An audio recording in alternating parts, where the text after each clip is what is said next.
Hello students, welcome to Vidyavedike YouTube channel. ಇದು ಭಾರತೀಯ ರಾಜಕೀಯ ಮತ್ತು ಸಂವಿಧಾನದ ಮೈಂಡ್ ಮ್ಯಾಪ್ ಮತ್ತು ಶಾರ್ಟ್ ನೋಟ್ಸ್ ಸರಣಿಯ ಕ್ಲಾಸ್ ನಂಬರ್ 18 ಆಗಿದೆ. In the 17th class we discussed about the prime minister and council of minister.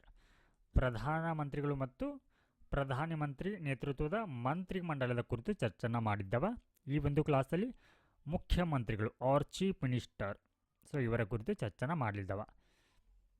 ಪಾಲಿಟಿಯಲ್ಲಿ ನಾವು ಯೂನಿಯನ್ ಎಕ್ಸಿಕ್ಯೂಟಿವ್ ಕೇಂದ್ರ ಕಾರ್ಯಾಂಗ ಮತ್ತು ಸ್ಟೇಟ್ ಎಕ್ಸಿಕ್ಯೂಟಿವ್ ರಾಜ್ಯ ಕಾರ್ಯಾಂಗವನ್ನು ಕಂಪ್ಯಾರಿಸನ್ ಮಾಡಿ ಓದ್ಕೊಳ್ಬೇಕಾಗತ್ತ. ಲಕ್ಷ್ಮೀಕಾಂತ್ ಮತ್ತು ಗಂಗಾಧರ್ ಪುಸ್ತಕದಲ್ಲಿ ಯೂನಿಯನ್ ಎಕ್ಸಿಕ್ಯೂಟಿವ್ನಲ್ಲಿ ಬರುವಂಥ president, vice president, prime minister, council of minister ಹಾಗೆ ಅಟಾರ್ನಿ ಜನರಲ್. ಈ ರೀತಿ ಒನ್ ಬೈ ಒನ್ ಒಂದಾದ ನಂತರ ಈ ರೀತಿ ಯೂನಿಯನ್ ಎಕ್ಸಿಕ್ಯೂಟಿವ್ನಲ್ಲಿ ಬರುವಂಥ ಎಲ್ಲರ ಬಗೆಗೆ ವಿವರಣೆಯನ್ನು ಕೊಟ್ಟಿದ್ದಾರೆ. ಇದಾದ ನಂತರದಲ್ಲಿ ಸ್ಟೇಟ್ ಎಕ್ಸಿಕ್ಯೂಟಿವ್ನಲ್ಲಿ ಬರುವಂಥ governor, chief minister, council of ministers ಹಾಗೆ ಅಡ್ವೊಕೇಟ್ ಜನರಲ್. ಈ ರೀತಿ ಒನ್ ಬೈ ಒನ್ ಸಪ್ರೇಟಾಗಿ ಕೊಟ್ಟಿದ್ದಾರೆ. ಆದ್ರೆ ಈ ಎರಡು ಟಾಪಿಕ್ಗಳನ್ನ ಮಾತ್ರ ನಾವು ಏನು ಮಾಡಬೇಕಾಗತ್ತೆ, ಕಂಪ್ಯಾರಿಸನ್ ಮಾಡಿ ಓದ್ಕೊಳ್ಬೇಕು. ಯಾವ ರೀತಿ ಅಂತಂದ್ರೆ ನೀವು ಯೂನಿಯನ್ ಎಕ್ಸಿಕ್ಯೂಟಿವ್ನಲ್ಲಿ ಪ್ರೆಸಿಡೆಂಟ್ ಅವರ ಕುರಿತು ಓದ್ಕೊಂಡ್ರೆ ಅದರ ನಂತರದಲ್ಲಿ ಗವರ್ನರ್ ಅವರ ಬಗ್ಗೆ ಓದ್ಕೊಳ್ಬೇಕು ಇಮಿಡಿಯೇಟ್ ಆಗಿ. ಹಾಗೆ ಪ್ರೈಮ್ ಮಿನಿಸ್ಟರ್ ಅವರ ಕುರಿತು ಓದ್ಕೊಂಡ್ರೆ ನಂತರದಲ್ಲಿ ಚೀಫ್ ಮಿನಿಸ್ಟರ್ ಅವರ ಬಗ್ಗೆ ಓದ್ಕೊಳ್ಬೇಕು. ಹಾಗೆ ಕೌನ್ಸಿಲ್ ಆಫ್ ಮಿನಿಸ್ಟರ್ ಅಂದರೆ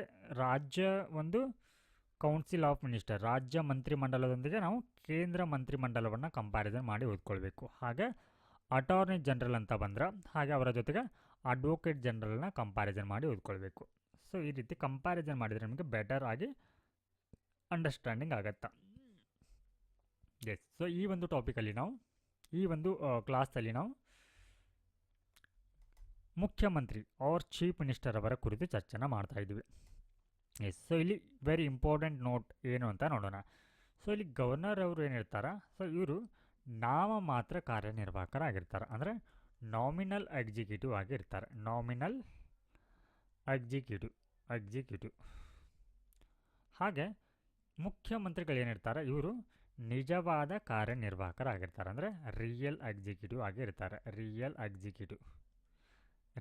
ಎಕ್ಸಿಕ್ಯೂಟಿವ್ ಅಂದರೆ ಇವಾಗ ಯಾವುದೇ ಒಂದು ಮಸೂದ ಆರ್ ಬಿಲ್ ಅಥವಾ ವಿಧೇಯಕ ಅನ್ನುವಂಥದ್ದು ಆ್ಯಕ್ಟ್ ಆಗಬೇಕಂತಂದ್ರೆ ಅದಕ್ಕೆ ಇಲ್ಲಿ ಗವರ್ನರ್ ಅವರು ಏನಿರ್ತಾರೆ ಇವರ ಒಂದು ಒಪ್ಪಿಗೆ ಅಥವಾ ಸಹಿ ಬೇಕಾಗತ್ತೆ ಅಥವಾ ಅಂಕಿತ ಬೇಕಾಗತ್ತೆ. ಇವ್ರೇನು ಮಾಡ್ತಾರೆ, ಜಸ್ಟ್ ಸಹಿಯನ್ನು ಹಾಕ್ತಾರೆ. ಆದರೆ ಈ ಬಿಲ್ ಏನಿರುತ್ತೆ ಅಥವಾ ಈ ರೀತಿಯ ಒಂದು ಮಸೂದೆಗಳೇನಿರುತ್ತೆ ಇವುಗಳನ್ನ ಯಾರು ಪ್ರಿಪೇರ್ ಮಾಡ್ತಾರೆ, ಇದೇ ಮುಖ್ಯಮಂತ್ರಿ ನೇತೃತ್ವದ ಒಂದು ಕೌನ್ಸಿಲ್ ಆಫ್ ಮಿನಿಸ್ಟರ್, ಅಂದರೆ CM ನೇತೃತ್ವದ ಈ ಒಂದು ಮಂತ್ರಿಮಂಡಲ ಏನು ಮಾಡುತ್ತಾ ಈ ಒಂದು ವಿಧೇಯಕ ಅಥವಾ ಮಸೂದೆಗಳನ್ನ ಏನು ಮಾಡುತ್ತಾ ಇಲ್ಲಿ ಪ್ರಿಪೇರ್ ಮಾಡುತ್ತಾ.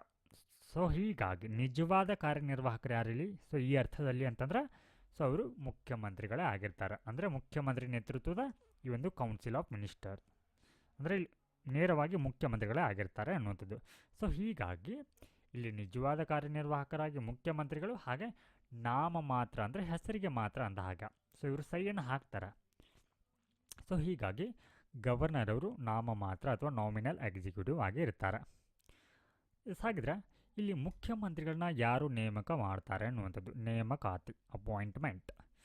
ಇವರನ್ನು ಸಂವಿಧಾನದ ವಿಧಿ ಒಂದು 164 ಆರ್ಟಿಕಲ್ 164 ಅಡಿಯಲ್ಲಿ ಏನು ಮಾಡ್ತಾರೆ, ಮುಖ್ಯಮಂತ್ರಿಗಳನ್ನ ರಾಜ್ಯಪಾಲರಿಂದ ನೇಮಕ ಮಾಡಲಾಗತ್ತೆ. ಹಾಗಂದ ಮಾತ್ರಕ್ಕೆ ಇಲ್ಲಿ ನೋಡಿ, ರಾಜ್ಯಪಾಲರಿಂದ ಮುಖ್ಯಮಂತ್ರಿಗಳು ನೇಮಕಗೊಳ್ತಾರೆ ಅಂದ ಇದರರ್ಥ ರಾಜ್ಯಪಾಲರು ಮುಕ್ತವಾಗಿ ನೇಮಕ ಮಾಡುತ್ತಾರೆ ಅಂತಲ್ಲ, ಅಂದರೆ ತಮಗೆ ಯಾರು ಬೇಕೋ ಅವರನ್ನು ಇಲ್ಲಿ ಮುಖ್ಯಮಂತ್ರಿ ಮಾಡ್ತಾರೆ ಅಂತ ಅರ್ಥ ಅಲ್ಲ. ಬದಲಿಗೆ ಏನಿದೆ ಅಂತಂದ್ರೆ ಇಲ್ಲಿ ಸಂಸದೀಯ ಒಂದು ಪದ್ಧತಿಯ ನಡಾವಳಿಯ ಪ್ರಕಾರ ಇಲ್ಲಿ ಕನ್ವೆನ್ಷನ್ ನಡಾವಳಿ ಅಥವಾ ಈ ಒಂದು ಸಂಪ್ರದಾಯದ ಪ್ರಕಾರ ಅಥವಾ ನಡಾವಳಿಯ ಪ್ರಕಾರ ಇಲ್ಲಿ ರಾಜ್ಯಪಾಲರು ಬಹುಮತ ಪಕ್ಷದ ನಾಯಕನನ್ನು ನೇಮಕ ಮಾಡಬೇಕಾಗತ್ತೆ. ಅಂದರೆ ಇವರು ತಮಗೆ ಯಾರು ಬೇಕೋ ಹಾಗೆ ಅಂದರೆ ಮುಕ್ತವಾಗಿ ಇವರು ನೇಮಕ ಮಾಡೋದಿಲ್ಲ, ಬದಲಿಗೆ ಇವರು ಬಹುಮತ ಪಕ್ಷದ ನಾಯಕ. ಅಂದರೆ ಇವಾಗ ವಿಧಾನಸಭೆಯಲ್ಲಿ ಯಾರು ಬಹುಮತವನ್ನು ಹೊಂದಿರ್ತಾರ, ಅಂದರೆ ಈ ಸಾರ್ವತ್ರಿಕ ಒಂದು ವಿಧಾನಸಭಾ ಚುನಾವಣೆ ಏನು ನಡೆಯುತ್ತಾ ಆ ಒಂದು ಚುನಾವಣೆಯಲ್ಲಿ ಅಬ್ಸಲ್ಯೂಟ್ ಮೆಜಾರಿಟಿಯನ್ನು ಪಡೆದಿರುವಂಥ ಪಕ್ಷ. ಅಬ್ಸಲ್ಯೂಟ್ ಮೆಜಾರಿಟಿ ಏನಿದೆ ಅಬ್ಸಲ್ಯೂಟ್ ಮೆಜಾರಿಟಿ ಅಂತಂದ್ರೆ ಎಸ್. ಸೊ ಇಲ್ಲಿ ಇವಾಗ ನಮ್ಮ ಕರ್ನಾಟಕದ ಉದಾಹರಣೆ ತೆಗೆದುಕೊಳ್ಳೋಣ. ಸೊ ಇಲ್ಲಿ ನಮ್ಮ ಕರ್ನಾಟಕದ ಒಟ್ಟು ವಿಧಾನಸಭಾ ಒಂದು ಸ್ಥಾನಗಳೆಷ್ಟಿದೆ ಅಂತಂದ್ರೆ 224 ಸ್ಥಾನಗಳಿದೆ ಕರ್ನಾಟಕದ ಒಂದು ವಿಧಾನಸಭಾ ಒಂದು ಸ್ಥಾನಗಳು. ಎಷ್ಟು ಈ 224ರಲ್ಲಿ ಅಬ್ಸಲ್ಯೂಟ್ ಮೆಜಾರಿಟಿ ಅಂದರೆ 224 ಅಂದರೆ ಮೋರ್ ದ್ಯಾನ್ 50% ಆಫ್ 224 ಅಂತ ಹಾಗ. ಅಂದರೆ ಒಟ್ಟು ಸ್ಥಾನಗಳ ಪೈಕಿ 50% ಸ್ಥಾನಗಳನ್ನ ಪಡಿಬೇಕು. ಅಂದರೆ ಇವಾಗ ಇಲ್ಲಿ 224 ಇದೆ. ಸೊ ಇದರ 50%. ಸೊ 50% ಆಫ್ ಮೀನ್ಸ್ ಸೊ ಇದನ್ನು 224 ಇಂಟು 1/2 ಮಾಡ್ಕೋತೀರಾ. ಸೊ ಇದರ ಅರ್ಥ ಸೊ ಇಲ್ಲಿ 100% ಅಂತಂದರೆ ಸೊ 1 ಇರುತ್ತೆ, ಹಾಗೆ ಅದರ ಅರ್ಧ ಅಲ್ವಾ.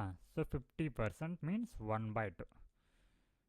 This is 1/2. ಸೊ ಹೀಗಾಗಿ ನಾನು 1/2 ಇಂಟು ಮಾಡ್ಕೋತೀನಿ, ಅಂದರೆ ಮಲ್ಟಿಪ್ಲಿಕೇಶನ್ ಮಾಡ್ಕೋತೀನಿ. ಸೊ ಇಲ್ಲಿ ಮೋರ್ ದ್ಯಾನ್ ಬೇಕು ಅಂದರೆ 50%ಗಿಂತ ಹೆಚ್ಚು ಅಂದರೆ +1ನ ಮಾಡ್ಕೊಳ್ತೀವಿ. ಸೊ ಇವಾಗ ಇದನ್ನು ಡಿವೈಡ್ ಮಾಡಿದ್ರ. So this is 112 + 1.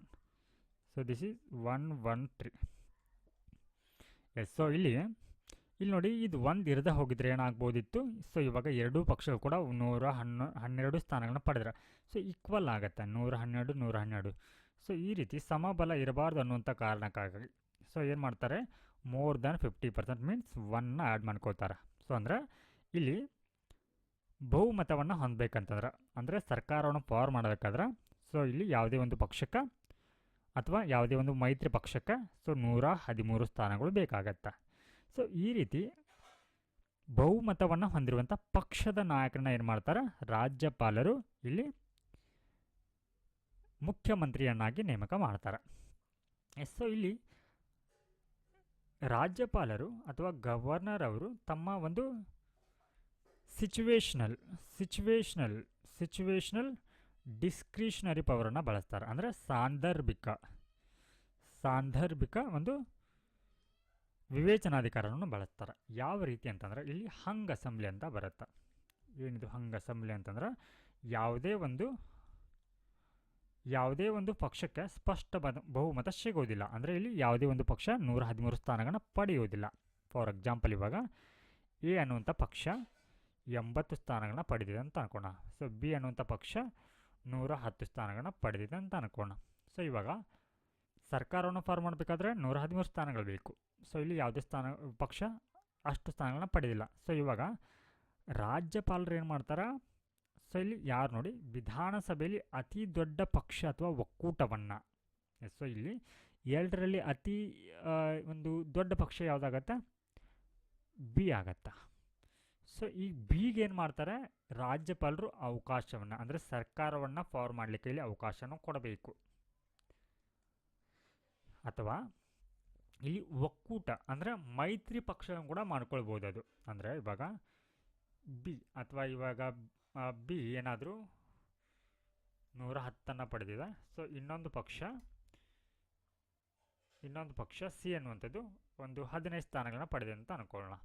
ಸೊ ಇವಾಗ ಏನು ಮಾಡ್ಬೋದು, ಅದು ಈ ಎರಡು ಮೈತ್ರಿ ಪಕ್ಷಗಳೇನಿರುತ್ತೆ ಇದಕ್ಕೆ ಅವಕಾಶವನ್ನು ಕೊಡಬಹುದು. ಅದು ಅಂದರೆ ಸರ್ಕಾರವನ್ನು ಫಾರ್ಮ್ ಮಾಡಲಿಕ್ಕೆ. ಆದರೆ ಈ ರೀತಿ ಏನು ಸರ್ಕಾರವನ್ನು ಫಾರ್ಮ್ ಮಾಡಲಿಕ್ಕೆ ಅವಕಾಶವನ್ನು ಕೊಟ್ಟಿರ್ತಾರೆ, ಸೊ ಅವ್ರು ಏನು ಮಾಡ್ಕೊಳ್ಬೇಕು, ಒಂದು ತಿಂಗಳ ಒಳಗಾಗಿ ಏನು ಮಾಡಬೇಕು, ಸದನದಲ್ಲಿ ವಿಶ್ವಾಸಮತ ಯಾಚನೆಯನ್ನು ಮಾಡಬೇಕು. ಸೊ ವಿಶ್ವಾಸಮತ ಯಾಚನೆ ಅಂತಂದರೆ ಅವರು 113 ಸದಸ್ಯರ ಬೆಂಬಲ ಇದೆ ಅನ್ನುವಂಥದ್ದನ್ನು ಪ್ರೂವ್ ಮಾಡ್ಕೊಳ್ಬೇಕು ಸದನದಲ್ಲಿ. ಸೊ ಒಂದು ತಿಂಗಳ ಡೆಡ್ಲೈನ್ ಇರುತ್ತೆ. ಸೊ ಹೀಗಾಗಿ ಇಲ್ಲಿ ತಮ್ಮ ವಿವೇಚನೆಯನ್ನು ಬಳಸಿ ತಮ್ಮ ಒಂದು ಸಾಂದರ್ಭಿಕ ವಿವೇಚನೆಯನ್ನು ಬಳಸಿ ರಾಜ್ಯಪಾಲರು ಮುಖ್ಯಮಂತ್ರಿಗಳನ್ನ ಇಲ್ಲೇನು ಮಾಡ್ತಾರೆ, ನೇಮಕ ಮಾಡ್ತಾರೆ. ಸೊ ಇದು ರಾಜ್ಯಪಾಲರಿಗೆ ಇರುವಂಥ ಒಂದು ಸಿಚುವೇಶ್ನಲ್ ಒಂದು ಡಿಸ್ಕ್ರಿಷನರಿ ಪವರ್ ಆಗಿದೆ. ಹಾಗಿದ್ರೆ ಇಲ್ಲಿ ನೋಡಿ, ಒಬ್ಬ ವ್ಯಕ್ತಿಯು ಮುಖ್ಯಮಂತ್ರಿಯಾಗಿ ನೇಮಕವಾಗುವುದಕ್ಕಿಂತ ಮುಂಚಿತವಾಗಿಯೇ ವಿಧಾನಸಭೆಯಲ್ಲಿ ಬಹುಮತ ಸಾಬೀತುಪಡಿಸಬೇಕೆಂದು ಸಂವಿಧಾನ ಹೇಳುವುದಿಲ್ಲ. ವೆರಿ ಇಂಪಾರ್ಟೆಂಟ್ ಪಾಯಿಂಟ್ ನೋಡಿ. ಇಲ್ಲಿ ನೋಡಿ, ಮುಖ್ಯಮಂತ್ರಿಯಾಗಿ ನೇಮಕವಾಗುವುದಕ್ಕಿಂತ ಮುಂಚಿತವಾಗಿಯೇ ವಿಧಾನಸಭೆಯಲ್ಲಿ ಬಹುಮತ ಸಾಬೀತುಪಡಿಸಬೇಕೆಂದು ಹೇಳುವುದಿಲ್ಲ. ಸೊ ಅಂದರೆ ಮುಖ್ಯಮಂತ್ರಿ ಇಲ್ಲಿ ನೋಡಿ, ಅದಕ್ಕೆ ಡೆಡ್ಲೈನ್ ಕೊಟ್ಟಿದ್ದಾರೆ. ಇಲ್ಲಿ 1 ತಿಂಗಳು ಅಂದರೆ ಅವರನ್ನು ಮೊದಲು CM ಆಗಿ ನೇಮಕ ಮಾಡಬಹುದು. ಸೊ ಮಾಡಿದ ನಂತರ 1 ತಿಂಗಳ ಒಳಗಾಗಿ ಅವ್ರು ಏನು ಮಾಡಬೇಕು, ವಿಶ್ವಾಸ ಮತವನ್ನು ಯಾಚನೆ ಮಾಡಬೇಕು, ಪ್ರೂವ್ ಮಾಡ್ಕೊಳ್ಬೇಕು ಅದನ್ನು. ಸೊ ಹೀಗಾಗಿ ಇದನ್ನು ಸಂವಿಧಾನದಲ್ಲಿ ಹೇಳಿಲ್ಲ ಅನ್ನುವಂಥದ್ದು. CM ಆಗೋಕ್ಕಿಂತ ಮುಂಚಿತವಾಗಿಯೇ ವಿಧಾನಸಭೆಯಲ್ಲಿ ಬಹುಮತ ಸಾಬೀತುಪಡಿಸಬೇಕೆಂದು ಸಂವಿಧಾನ ಹೇಳುವುದಿಲ್ಲ. ಸೊ ಇದೇ ರೀತಿ ಒಂದು ಪ್ರೊವಿಷನ್ ಕೇಂದ್ರ ಸರ್ಕಾರದಲ್ಲಿ PM ಅವರ ನೇಮಕಾತಿಗೆ ಸಂಬಂಧಪಟ್ಟಂತೆ ಬರುತ್ತೆ. ಸೊ ಅಲ್ಲಿ ಕೂಡ ಪ್ರಧಾನಮಂತ್ರಿಗಳು ಅವರು ನೇಮಕವಾಗುವುದಕ್ಕಿಂತ ಮುಂಚಿತವಾಗಿ ಅವರು ಲೋಕಸಭೆಯಲ್ಲಿ ಬಹುಮತವನ್ನು ಸಾಬೀತುಪಡಿಸಬೇಕೆಂದ ನಿಯಮ ಅಲ್ಲಿ ಕೂಡ ಆ ಒಂದು ನಿಯಮ ಹೇಳಿಲ್ಲ, ಸಂವಿಧಾನದಲ್ಲಿ ಅದನ್ನು ಹೇಳಿಲ್ಲ ಅನ್ನುವಂಥದ್ದು ಗೊತ್ತಿರಬೇಕಾಗತ್ತೆ. ಹಾಗೆ ಇವರಿಗೆ ಈ ಓತ್ ಆ್ಯಂಡ್ ಅಫರ್ಮೇಷನ್ ಪ್ರಮಾಣ ವಚನ ಮತ್ತು ಪ್ರತಿಜ್ಞಾ ವಿಧಿಯನ್ನು ಯಾರು ಬೋಧನೆ ಮಾಡ್ತಾರೆ? ಮುಖ್ಯಮಂತ್ರಿಗಳೇ, ಅಂದರೆ ಅದು ರಾಜ್ಯಪಾಲರಿಂದ. ಸೊ ಇವರು ಸಂವಿಧಾನಕ್ಕೆ ನಿಜವಾದ ನಂಬಿಕೆ ಮತ್ತು ನಿಷ್ಠೆಯನ್ನು ಹೊಂದುವುದಾಗಿ, ಭಾರತದ ಸಾರ್ವಭೌಮತ್ವ ಮತ್ತು ಸಮಗ್ರತೆಯನ್ನು ಎತ್ತಿ ಹಿಡಿಯುವುದಾಗಿ, ಹಾಗೆ ತನ್ನ ಹುದ್ದೆಯ ಕರ್ತವ್ಯಗಳನ್ನು ನಿಷ್ಠೆಯಿಂದ ಮತ್ತು ಆತ್ಮಸಾಕ್ಷಿಯಂತೆ ನಿರ್ವಹಿಸುವುದಾಗಿ, ಹಾಗೆ ಸಂವಿಧಾನ ಮತ್ತು ಕಾನೂನಿಗೆ ಅನುಸಾರವಾಗಿ ಎಲ್ಲ ರೀತಿಯ ಜನರಿಗೆ ಭಯ ಅಥವಾ ಅನುಗ್ರಹ, ವಾತ್ಸಲ್ಯ ಅಥವಾ ದ್ವೇಷವಿಲ್ಲದ ಜನರಿಗೆ ಹಕ್ಕನ್ನು ನೀಡುವುದಾಗಿ ಇವರು ಪ್ರತಿಜ್ಞೆಯನ್ನು ಮಾಡ್ತಾರೆ ಅನ್ನುವಂಥದ್ದು. ಇವರಿಗೆ ಅಂದರೆ ಮುಖ್ಯಮಂತ್ರಿ ಆಗ ಬಯಸುವಂಥ ವ್ಯಕ್ತಿಗೆ ಕೆಲವೊಂದಿಷ್ಟು ಮಾನದಂಡಗಳು ಇರುತ್ತೆ, ಸದಸ್ಯತ್ವ ಮಾನದಂಡಗಳು, ಮೆಂಬರ್ಶಿಪ್ ಕ್ವಾಲಿಫಿಕೇಷನ್ ಅನ್ನುವಂಥದ್ದು ಬರುತ್ತೆ. ಅಂದ್ರೆ ಇಲ್ಲಿ ನೋಡಿ, ರಾಜ್ಯ ಶಾಸಕಾಂಗದ ಸದಸ್ಯನಲ್ಲದ ವ್ಯಕ್ತಿಯನ್ನು ಕೂಡ ಏನು ಮಾಡಬಹುದು, ಇಲ್ಲಿ ಮುಖ್ಯಮಂತ್ರಿಯನ್ನಾಗಿ ಮಾಡಬಹುದು. Very important point. ಇಲ್ಲಿ ನೋಡಿ, ಇವರು ಏನು ಹೇಳಿದ್ದಾರೆ, ರಾಜ್ಯ ಶಾಸಕಾಂಗದ ಸದಸ್ಯನಲ್ಲದ ವ್ಯಕ್ತಿ. ಸೊ ಇಲ್ಲಿ ರಾಜ್ಯ ಶಾಸಕಾಂಗ ಯಾವುದು ಬರುತ್ತೆ? ಸೊ ಇಲ್ಲಿ ರಾಜ್ಯ ಶಾಸಕಾಂಗ ಅಂತಂದರೆ ವಿಧಾನಸಭೆ ಮತ್ತು ವಿಧಾನ ಪರಿಷತ್. ಸೊ ಎರಡೂ ಕೂಡಿ ವಿಧಾನ ಪರಿಷತ್. ಸೊ ಎರಡೂ ಸೇರಿ ಏನಾಗುತ್ತೆ, ಇಲ್ಲಿ ರಾಜ್ಯ ಶಾಸಕಾಂಗ ಆಗುತ್ತೆ. ಸೊ ಇಲ್ಲಿ ನೋಡಿ, ಕೆಲವೊಂದು ರಾಜ್ಯಗಳಲ್ಲಿ ವಿಧಾನ ಪರಿಷತ್ತು ಮತ್ತು ವಿಧಾನಸಭೆ ಎರಡೂ ಇದೆ, ಆದರೆ ಕೆಲವು ರಾಜ್ಯಗಳಲ್ಲಿ ವಿಧಾನಸಭೆ ಮಾತ್ರ ಇದೆ. ಸೊ ಈ ರೀತಿ 6 ರಾಜ್ಯಗಳು, ಸೊ 6 ರಾಜ್ಯಗಳು ವಿಧಾನ ಪರಿಷತ್ತನ್ನು ಕೂಡ ಹೊಂದಿದೆ ವಿಧಾನಸಭೆಯೊಂದಿಗೆ. ಸೊ ಅಂತಹ ಒಂದು 6 ರಾಜ್ಯಗಳನ್ನ ನೆನಪಿನಲ್ಲಿ ಇಟ್ಕೊಳ್ಳಿಕ್ಕೆ ಒಂದು ಟ್ರಿಕ್ಸ್ ಇದೆ, ತಂಬೂಕ್ ಅನ್ನುವಂಥದ್ದು. ತಂಬೂಕ್. ಸೊ ಇಲ್ಲಿ ಟಿ ಅಂತಂದರೆ ತಮಿಳುನಾಡು, TN. ಹಾಗೆ ಎ ಅಂತಂದರೆ Andhra Pradesh, AP. So M Maharashtra, MH. B Bihar, UP. K our Karnataka. So ಈ 6 ರಾಜ್ಯಗಳು ವಿಧಾನ ಪರಿಷತ್ತನ್ನು ಹೊಂದಿದೆ. ಸೊ ಈ ರೀತಿಯಾಗಿ ಯಾವುದೇ ಒಂದು ಸದನದ ಅಂದರೆ ವಿಧಾನಸಭೆ ಅಥವಾ ವಿಧಾನ ಪರಿಷತ್ ಸದಸ್ಯನಲ್ಲದ ವ್ಯಕ್ತಿಯನ್ನು ಕೂಡ ಇಲ್ಲಿ ಮುಖ್ಯಮಂತ್ರಿಯನ್ನಾಗಿ ಮಾಡಬಹುದು. ಆದರೆ ಈ ರೀತಿ ಆಯ್ಕೆಗೊಂಡಂತಹ ವ್ಯಕ್ತಿ ಅಂದರೆ ಮುಖ್ಯಮಂತ್ರಿ ಆಗಿರುವಂಥ ಯಾವುದೇ ಒಂದು ಶಾಸಕಾಂಗದ ಒಂದು ಸದಸ್ಯನಲ್ಲದ ವ್ಯಕ್ತಿ ಏನು ಮಾಡಬಹುದು, ಇಲ್ಲಿ 6 ತಿಂಗಳೊಳಗಾಗಿ ಶಾಸನ ಸಭೆಗೆ ಆಯ್ಕೆಯಾಗಬೇಕು. ಸೊ ಅಂದ್ರೆ ಇಲ್ಲಿ ವಿಧಾನಸಭೆ ಅಥವಾ ವಿಧಾನ ಪರಿಷತ್ತಿನಲ್ಲಿ ಆತ ಮುಖ್ಯಮಂತ್ರಿಯಾದ 6 ತಿಂಗಳ ಒಳಗಾಗಿ ಏನಾಗಬೇಕು, ಆ ಒಂದು ಸದನದ ಸದಸ್ಯನಾಗಿ ಆಯ್ಕೆಯಾಗಬೇಕು ಅನ್ನುವಂಥದ್ದು. ಸೊ ಇಲ್ಲ ಆದರೆ ಏನಾಗುತ್ತೆ, ಅವರ CM ಆಗಿ ಮುಂದುವರಿಯುವಂತಿಲ್ಲ. ಹಾಗೆ ಇಲ್ಲಿ CM ವಿಧಾನಸಭೆ ಅಥವಾ ವಿಧಾನ ಪರಿಷತ್ತಿನ ಸದಸ್ಯನಾಗಿರಬಹುದು ಅನ್ನುವಂಥದ್ದು. ಅಂದರೆ CM ಆಗ ಬಯಸುವಂಥ ವ್ಯಕ್ತಿ ವಿಧಾನಸಭೆಗೆ ಸೇರಿರಬೇಕಂತೇನಿಲ್ಲ ಅಥವಾ ವಿಧಾನ ಪರಿಷತ್ತಿನಿಂದ ಬರಬೇಕಂತೇನಿಲ್ಲ, ಎರಡರಲ್ಲಿ ಯಾವುದಾದ್ರೂ ಒಂದು ಸದನದ ಸದಸ್ಯನಾಗಿರಬಹುದು. ಆದರೆ ಇಲ್ಲಿ ಸಂಸದೀಯ ಒಂದು ಪದ್ಧತಿಯ ನಡಾವಳಿ ಯಾವ ರೀತಿ ಇದೆ ಅಂತಂದರೆ CM ಅವರು ವಿಧಾನಸಭೆಯ ಸದಸ್ಯರಾಗಿರಬೇಕು ಅನ್ನೋದು ನಡಾವಳಿ ಆಗಿದೆ ಹೊರತು. ಬಟ್ ಇವಾಗ ಇಲ್ಲಿ ಏನಂತಂದರೆ ವಿಧಾನಸಭೆ ಅಥವಾ ವಿಧಾನ ಪರಿಷತ್ತಿನ ಸದಸ್ಯರಿಬ್ಬರು ಕೂಡ ಏನಾಗ್ಬೋದು, ಮುಖ್ಯಮಂತ್ರಿಯಾಗಿ ಆಯ್ಕೆ ಆಗಬಹುದು. ಉದಾಹರಣೆಗೆ ಇವಾಗ ಇತ್ತೀಚೆಗೆ ಈ ಒಂದು ಬಿಹಾರ್ ಚುನಾವಣೆ ನಡೆಯುತ್ತೆ ನೋಡಿ, ಬಿಹಾರ್. ಸೊ ಬಿಹಾರ್ ಚುನಾವಣೆಯಲ್ಲಿ ಸತತ 10ನೇ ಬಾರಿಯಾಗಿ ನಿತೀಶ್ ಕುಮಾರ್ ಅವರು ಆಯ್ಕೆ ಆಗ್ತಾರೆ. ನಿತೀಶ್ ಕುಮಾರ್. ಸೊ ಕಂಟಿನ್ಯೂಸ್ ಆಗಿ ಇವರು 10ನೇ ಬಾರಿಯಾಗಿ ಮುಖ್ಯಮಂತ್ರಿಯಾಗಿ ಆಯ್ಕೆ ಆಗಿದ್ದಾರೆ. ಸೊ ಈ ಮೂಲಕ ಈ ಒಂದು ದಾಖಲೆ ವರ್ಲ್ಡ್ ಬುಕ್ ಆಫ್ ರೆಕಾರ್ಡ್ಸ್ನಲ್ಲಿ ರೆಕಾರ್ಡ್ಸ್ ಲಂಡನ್ನಲ್ಲಿ ದಾಖಲಾಗಿರುವಂಥದ್ದು.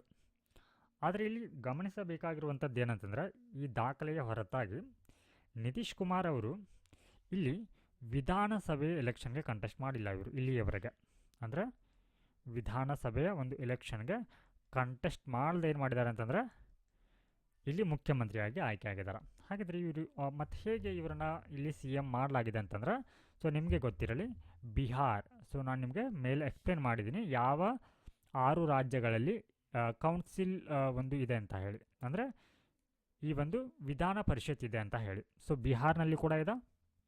ಸೊ ಹೀಗಾಗಿ ಇವರು ಈ ಮಾರ್ಗದ ಮುಖಾಂತರ ಬರ್ತಾರೆ ನೋಡಿ. ಇವರು ವಿಧಾನಸಭೆಯ ಬದಲಾಗಿ ವಿಧಾನ ಪರಿಷತ್ ಏನಿದೆ, ಲೆಜಿಸ್ಲೇಟಿವ್ ಕೌನ್ಸಿಲ್ ಏನಿದೆ, ಅದರಲ್ಲಿ ಆಯ್ಕೆ ಆಗುವ ಮೂಲಕ ಏನು ಮಾಡ್ತಾ ಇದ್ದಾರೆ ಅಂತಂದರೆ ಇವರನ್ನು ಇಲ್ಲಿ ಚೀಫ್ ಮಿನಿಸ್ಟರ್ ಆಗಿ ನೇಮಕ ಮಾಡ್ತಾ ಇದ್ದಾರೆ. ಸೊ ಹೀಗಾಗಿ ನಿಮಗೆ ಗೊತ್ತಿರಲಿ CM ಆಗ ಬಯಸುವಂಥ ವ್ಯಕ್ತಿ ವಿಧಾನಸಭೆ ಮತ್ತು ಅಥವಾ ವಿಧಾನ ಪರಿಷತ್ತಿನ ಸದಸ್ಯನಾಗಿರಬೇಕು ಅನ್ನುವಂಥದ್ದು. So best example. ಸೊ ನಾವಿವಾಗ ಈ ಮುಖ್ಯಮಂತ್ರಿಗೆ ಸಂಬಂಧಪಟ್ಟಂತೆ ಅವರ ಅಧಿಕಾರಗಳು ಮತ್ತು ಕಾರ್ಯಗಳ ಬಗ್ಗೆ ನೋಡೋಣ. ಸೊ ಇಲ್ಲಿ ಕೌನ್ಸಿಲ್ ಆಫ್ ಮಿನಿಸ್ಟರ್ಗೆ ಸಂಬಂಧಪಟ್ಟಂತೆ, ಕೌನ್ಸಿಲ್ ಆಫ್ ಮಿನಿಸ್ಟರ್ ಅಂತಂದ್ರೆ ಸಚಿವ ಸಂಪುಟ ಅಥವಾ ಮಂತ್ರಿಮಂಡಲ. ಈ ಮಂತ್ರಿಮಂಡಲ ಕೌನ್ಸಿಲ್ ಆಫ್ ಮಿನಿಸ್ಟರ್ ಅಂದರೆ ಮಂತ್ರಿಮಂಡಲ. ಸೊ ಇವರ ಕುರಿತು ನೋಡೋಣ. ಸೊ ಇಲ್ಲಿ ಇವರಿಗೆ ಸಂಬಂಧಪಟ್ಟಂತೆ ಇಲ್ಲಿ ಸಲಹೆ ಮೇರೆಗೆ ರಾಜ್ಯಪಾಲರಿಂದ ಮಂತ್ರಿಮಂಡಲ ರಚನೆಯನ್ನು ಮಾಡ್ತಾರೆ. ಅಂದರೆ ಮುಖ್ಯಮಂತ್ರಿಯವರ ಸಲಹೆ ಮೇರೆಗೆ ಮಾತ್ರ ಏನು ಮಾಡ್ಬೋದು, ಸಲಹೆ ಮೇರೆಗೆ ಮಾತ್ರ, ವೆರಿ ಇಂಪಾರ್ಟೆಂಟ್ ವರ್ಡ್ ನೋಡಿ. ರಾಜ್ಯಪಾಲರು ಮುಖ್ಯಮಂತ್ರಿಗಳ ಸಲಹೆ ಮೇರೆಗೆ ಮಾತ್ರ ಏನು ಮಾಡ್ಬೋದು, ಮಂತ್ರಿಮಂಡಲವನ್ನು ರಚನೆ ಮಾಡಬೇಕಾಗತ್ತೆ. ಇವರ ಸಲಹೆ ಇಲ್ಲದೆ ರಾಜ್ಯಪಾಲರು ಈ ಮಂತ್ರಿಮಂಡಲವನ್ನು ಫಾರ್ಮ್ ಮಾಡಲಿಕ್ಕೆ ಬರೋದಿಲ್ಲ. ಹಾಗೆ ನೀವು ಉದಾಹರಣೆಗೆ ನೋಡ್ಬೋದು, ಕರ್ನಾಟಕದಲ್ಲಿರುವಂಥ ಇಂಧನ ಸಚಿವರಾಗಿರ್ಬೋದು, ಇಂಧನ ಸಚಿವ, ಹಾಗೆ ಕಾರ್ಮಿಕ ಸಚಿವರಿದ್ದಾರೆ, ಗೃಹ ಸಚಿವರು, ಈ ರೀತಿ ಅನೇಕ ಖಾತೆಗಳೇನಿರುತ್ತೆ ಇವುಗಳನ್ನ ಏನು ಮಾಡ್ತಾರೆ, ಹಂಚಿಕೆಯನ್ನು ಮಾಡ್ತಾರೆ, ಯಾರಿಗೆ ಯಾವ ಖಾತೆ ಅನ್ನುವಂಥದ್ದನ್ನು. ಹಾಗೆ ಇಲ್ಲಿ ಮಂತ್ರಿಮಂಡಲವನ್ನು ಪುನರ್ರಚನೆಯನ್ನು ಮಾಡ್ತಾರೆ. ಈ ರೀತಿ ಖಾತೆಗಳನ್ನ ಹೊಂದಿರುವಂಥ ಆರಂಭದಲ್ಲಿ ಏನು ಮಾಡ್ತಾರೆ, ಸರ್ಕಾರ ಫಾರಮ್ ಆದ ನಂತರ ಸೊ ಇಲ್ಲಿ ಮಂತ್ರಿಮಂಡಲ ಅಂದರೆ ಈ ರೀತಿ ಖಾತೆಗಳನ್ನ ನೀಡ್ತಾರೆ. ಸೊ ಈ ರೀತಿ ರೂಪುಗೊಂಡಿರುವಂಥ ಮಂತ್ರಿಮಂಡಲವನ್ನು ಮತ್ತೆ ಏನು ಮಾಡಬಹುದು ಅಂದರೆ ಪುನರ್ರಚನೆಯನ್ನು ಕೂಡ ಮಾಡಬಹುದು. ಸೊ ಪುನರ್ರಚನೆ ಅನ್ನೋದು ಬೇರೆ ಕಾರಣಗಳಿಗೆ ಆಗತ್ತೆ. ಸೊ ಅಂದರೆ ಫಾರ್ ಎಕ್ಸಾಂಪಲ್ ಇವಾಗ ಯಾರಿಗೆ ಈ ಮೊದಲು ಒಂದು ಖಾತೆಗಳನ್ನ ನೀಡ್ತಾರೆ ಅಂತ ಅನ್ಕೊಂಡು, ಇವಾಗ ಇಂಧನ ಖಾತೆನ, ಸೊ ಇನ್ ಕೇಸ್ ಏನಾದರೂ ಆ ಒಂದು ಖಾತೆಯಲ್ಲಿ ಅವರು ಸಮರ್ಥವಾಗಿ ಅದನ್ನು ನಿಭಾಯಿಸದೇ ಇದ್ರ, ಅಥವಾ ಅವರ ಮೇಲೆ ಏನಾದರೂ ಆರೋಪಗಳು ಬಂದಿದ್ರ, ಅಥವಾ ಇಲ್ಲಿ ಇನ್ನೊಂದು ಕಾರಣಕ್ಕೆ ಕೂಡ ಬದಲಾವಣೆಯನ್ನು ಮಾಡಬಹುದು. ಅಂದರೆ ಯಾರು ಇವಾಗ ಅರ್ಧ ಜನ ಅಂದರೆ ಕೆಲವೊಂದಿಷ್ಟು ಸದಸ್ಯರು ಬೇರೆಯವರಿಗೆ ಖಾತೆಗಳನ್ನ ನೀಡಿರುವಂಥ ಕಾರಣಕ್ಕಾಗಿ ಅವರು ಅತೃಪ್ತರಾಗಿರ್ತಾರೆ. ಸೊ ಹೀಗಾಗಿ ಅವರನ್ನು ತೃಪ್ತರನ್ನಾಗಿಸಲಿಕ್ಕೆ ಏನು ಮಾಡ್ಬೋದು ಅಂದರೆ ಈ ಖಾತೆಗಳನ್ನ ಮತ್ತೆ ಯಾರಿಗೆ ಈ ಒಂದು ಮಿನಿಸ್ಟರ್ ಆಗಿರೋದಿಲ್ಲ ಅವರಿಗೆ ಮತ್ತೆ ಏನು ಮಾಡಲಾಗುತ್ತೆ, ಅವರಿಗೆ ಇಂಥ ಒಂದು ಖಾತೆಗಳನ್ನ ನೀಡ್ತಾರೆ. ಸೊ ಈ ರೀತಿ ಏನು ಮಾಡ್ತಾರೆ, ಪುನರ್ರಚನೆನ ಮಾಡ್ತಾರೆ. ಸೊ ಇಲ್ಲಿ ಇತ್ತೀಚೆಗೆ ನೀವು ನೋಡಿರ್ಬೋದು, ಕರ್ನಾಟಕದಲ್ಲಿ ಗಮನಿಸಿರಬಹುದು, ಈ ರೀತಿ ಒಂದು ಬೆಳವಣಿಗೆಗಳು ಆಗ್ತಾಯಿದೆ. ಸಂಪುಟ ಒಂದು ಮಂತ್ರಿಮಂಡಲ ಅನ್ನುವಂಥದ್ದು ಪುನರ್ರಚನೆ ಆಗಬೇಕು ಅನ್ನುವಂಥದ್ದನ್ನು ಇಲ್ಲಿ ಚರ್ಚೆ ಆಗ್ತಾಯಿದೆ. ಹಾಗೆ ಇಲ್ಲಿ ಸೊ ಇಲ್ಲಿ ನೋಡಿ ಮಂತ್ರಿಮಂಡಲ ಪುನರ್ರಚನೆ ಯಾರು ಮಾಡ್ತಾರೆ, ಮುಖ್ಯಮಂತ್ರಿಗಳು ಮಾಡ್ತಾರೆ. ಹಾಗೆ ಸಚಿವರ ರಾಜೀನಾಮೆಯನ್ನು ಕೇಳಬಹುದು ಅಥವಾ ಸಚಿವರನ್ನು ವಜಾಗೊಳಿಸಲು ರಾಜ್ಯಪಾಲರಿಗೆ ಸಲಹೆಯನ್ನು ಕೂಡ ಏನು ಮಾಡ್ತಾರೆ, ಮುಖ್ಯಮಂತ್ರಿಗಳು ಕೇಳ್ತಾರೆ. ಸೊ ಇಲ್ಲಿ ನೋಡಿ ಸಚಿವರ ರಾಜೀನಾಮೆಯನ್ನು ಕೇಳಬಹುದು ಅನ್ನುವಂಥದ್ದು. ಅಂದರೆ ಸೊ ಇವಾಗ ಯಾವುದಾದ್ರೂ ಒಬ್ಬ ಸಚಿವರು ಅಂದರೆ ಮಿನಿಸ್ಟರ್ ಏನಿರ್ತಾರೆ ಅವರು ಯಾವುದಾದ್ರೂ ಒಂದು ಭ್ರಷ್ಟಾಚಾರದಲ್ಲಿ ಸಿಲುಕಿಕೊಂಡಿದ್ರೆ, ಅಥವಾ ಅವರ ಮೇಲೆ ಏನಾದರೂ ಗಂಭೀರವಾದಂಥ ಅಥವಾ ಯಾವುದೇ ಒಂದು ಆರೋಪಗಳಂತ ಬಂದ ಸಂದರ್ಭದಲ್ಲಿ, ಅಥವಾ ಅವರು ಪಕ್ಷಕ್ಕೆ ಮುಜುಗರ ಒಂದು ತಂದಂಥ ಸಂದರ್ಭದಲ್ಲಿ ಅಂಥ ಒಂದು ಸಂದರ್ಭದಲ್ಲಿ ಏನು ಮಾಡ್ಬೋದು, ಮುಖ್ಯಮಂತ್ರಿಗಳು ಅವರ ರಾಜೀನಾಮೆಯನ್ನು ಕೇಳ್ಬೋದು, ಇಲ್ಲವೇ ರಾಜ್ಯಪಾಲರಿಗೆ ಹೇಳ್ಬೋದು ಅವರು ಇವರನ್ನು ವಜಾ ಮಾಡಿ ಅಂತ. ಸೊ ಇದು ಯಾರಿಗೆ, ಈ ಸಿ ಎಮ್ ಅವರಿಗೆ ಇರುವಂಥ ಅಧಿಕಾರ ಆಗಿದೆ. ಹಾಗೆ ಸಚಿವ ಸಂಪುಟದ ನಾಯಕರಾಗಿರ್ತಾರೆ, ಏನಿವಾಗ ಕ್ಯಾಬಿನೆಟ್ ಏನಿರುತ್ತೆ ಅದರ ನಾಯಕರಾಗಿ ಇವರಿರ್ತಾರೆ. ಹಾಗೆ ಸಿ ಎಮ್ ರಾಜೀನಾಮೆ ಅಥವಾ ಮರಣದ ಪರಿಣಾಮ, ಸೊ ಇನ್ ಕೇಸ್ ಇವಾಗ ಆಡಳಿತದಲ್ಲಿರುವಂಥ ಅಂದರೆ ಹಾಲಿ ಸಿ ಎಮ್ ಅವರು ಏನಿರ್ತಾರೆ ಅವರು ಅಕಾಲಿಕವಾಗಿ ಏನಾದರೂ ನಿಧನರಾದರೆ ಅಂತ ಅನ್ಕೊಳ್ಳೋಣ, ಅಥವಾ ರಾಜೀನಾಮೆಯನ್ನು ಕೊಟ್ಟರೆ ಅಂತ ಅನ್ಕೊಳ್ಳೋಣ.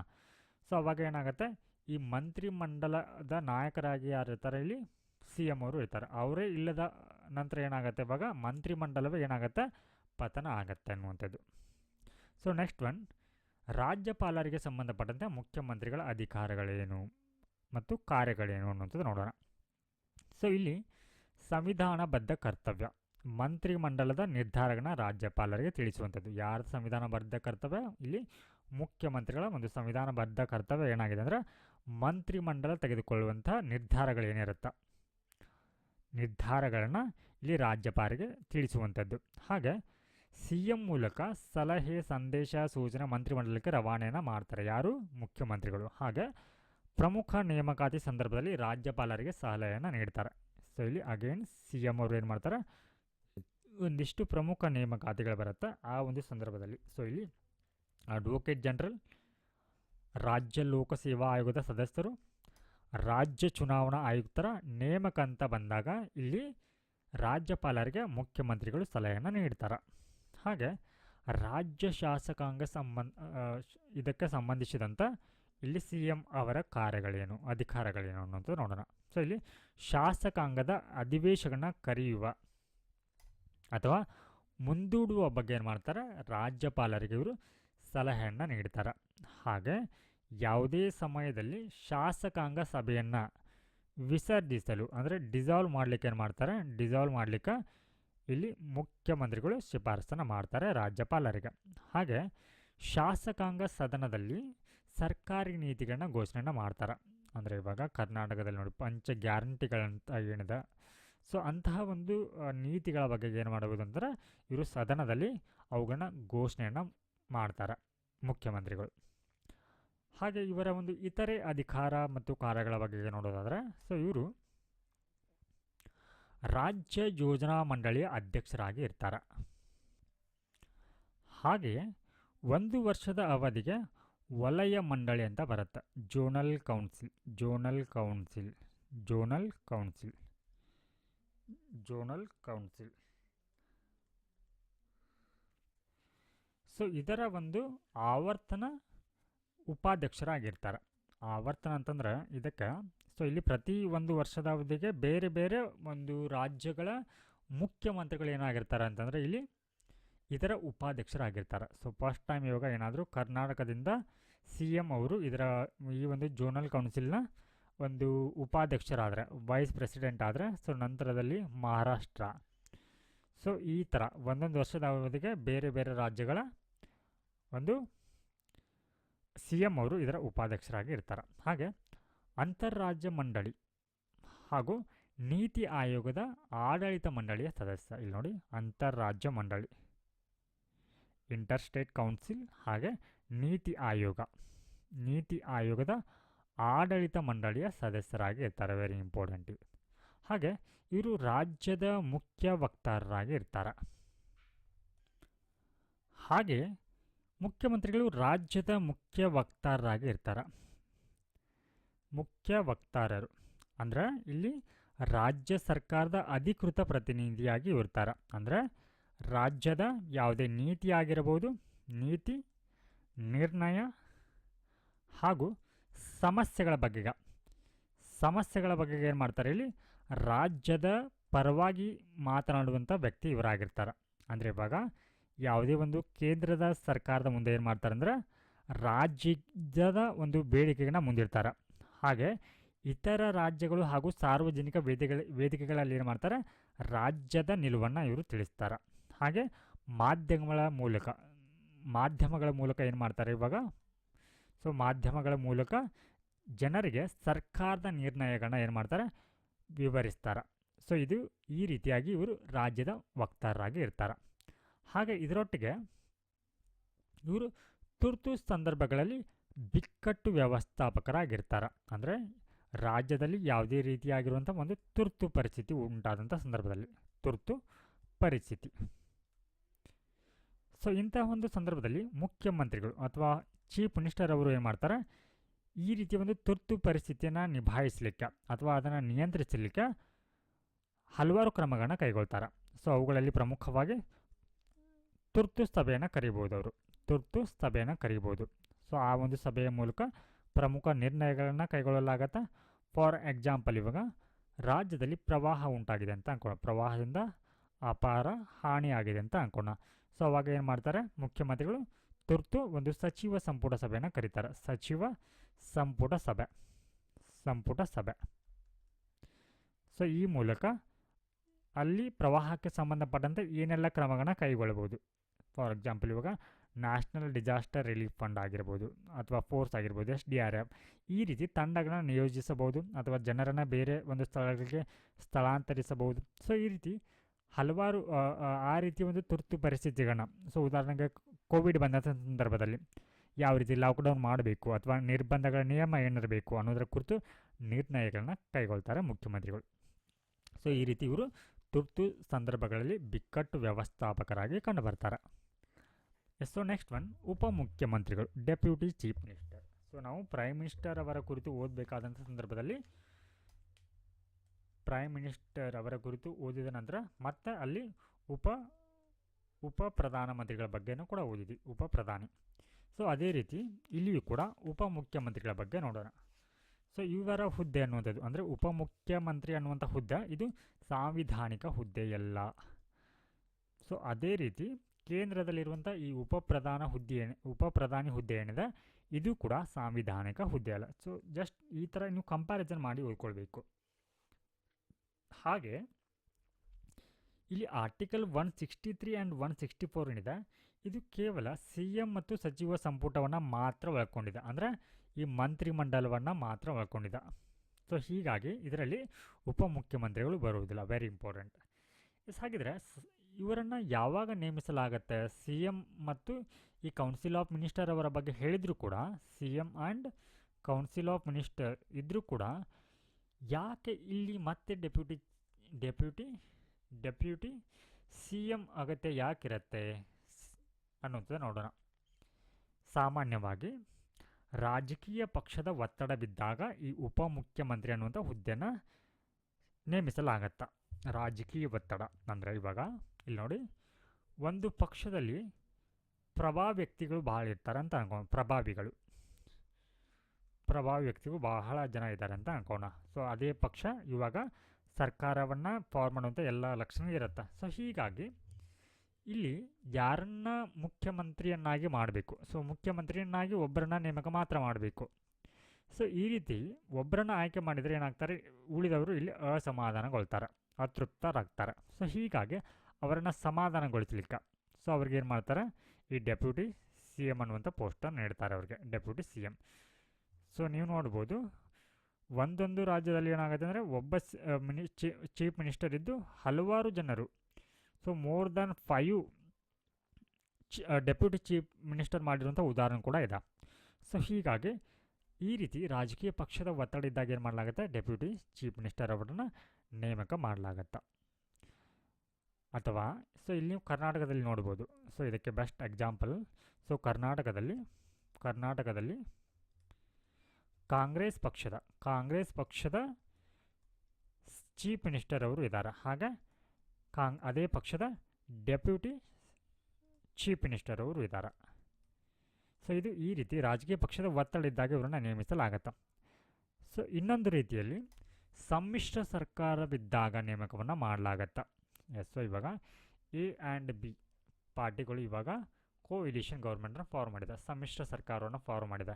ಸೊ ಹೀಗಾಗಿ ಏನಾಗುತ್ತೆ, ಇವಾಗ ಒಬ್ಬರಿಗೆ ಸೊ ಇಲ್ಲಿ ಅವರನ್ನು CM ಮಾಡ್ಬೋದು B ಪಕ್ಷದಿಂದ, ಅಥವಾ A ಪಕ್ಷದಿಂದ ಇಲ್ಲಿ ಡೆಪ್ಯೂಟಿ CM ಅನ್ನು ನೇಮಕ ಮಾಡ್ಬೋದು. ಸೊ ಈ ರೀತಿ ಎರಡೂ ಪಕ್ಷಗಳು ಅಧಿಕಾರದಲ್ಲಿರುವಂಥ ಕಾರಣಕ್ಕಾಗಿ ಸೊ ಇಂಥ ಒಂದು ಸಂದರ್ಭದಲ್ಲಿ ಸಾಮಾನ್ಯವಾಗಿ ಇದನ್ನು ಹೆಚ್ಚಾಗಿ ಸಮ್ಮಿಶ್ರ ಸರ್ಕಾರ ಇದ್ದಾಗ ಮಾತ್ರ ಈ ಒಂದು ಉಪಮುಖ್ಯ ಹುದ್ದೆ ಅನ್ನುವಂಥದ್ದು ಸೃಷ್ಟಿ ಆಗತ್ತೆ. ಎಸ್, ಸೊ ಇಲ್ಲಿ ಈ ಉಪಮುಖ್ಯಮಂತ್ರಿಗಳ ನೇಮಕ ಮತ್ತು ಅವರನ್ನು ವಜಾ ಮಾಡುವಂಥದ್ದು ಸಿ ಎಂ ಮುಖ್ಯಮಂತ್ರಿಗಳಿಗೆ ಇರುವಂಥ ವಿವೇಚನೆ ಆಗಿದೆ.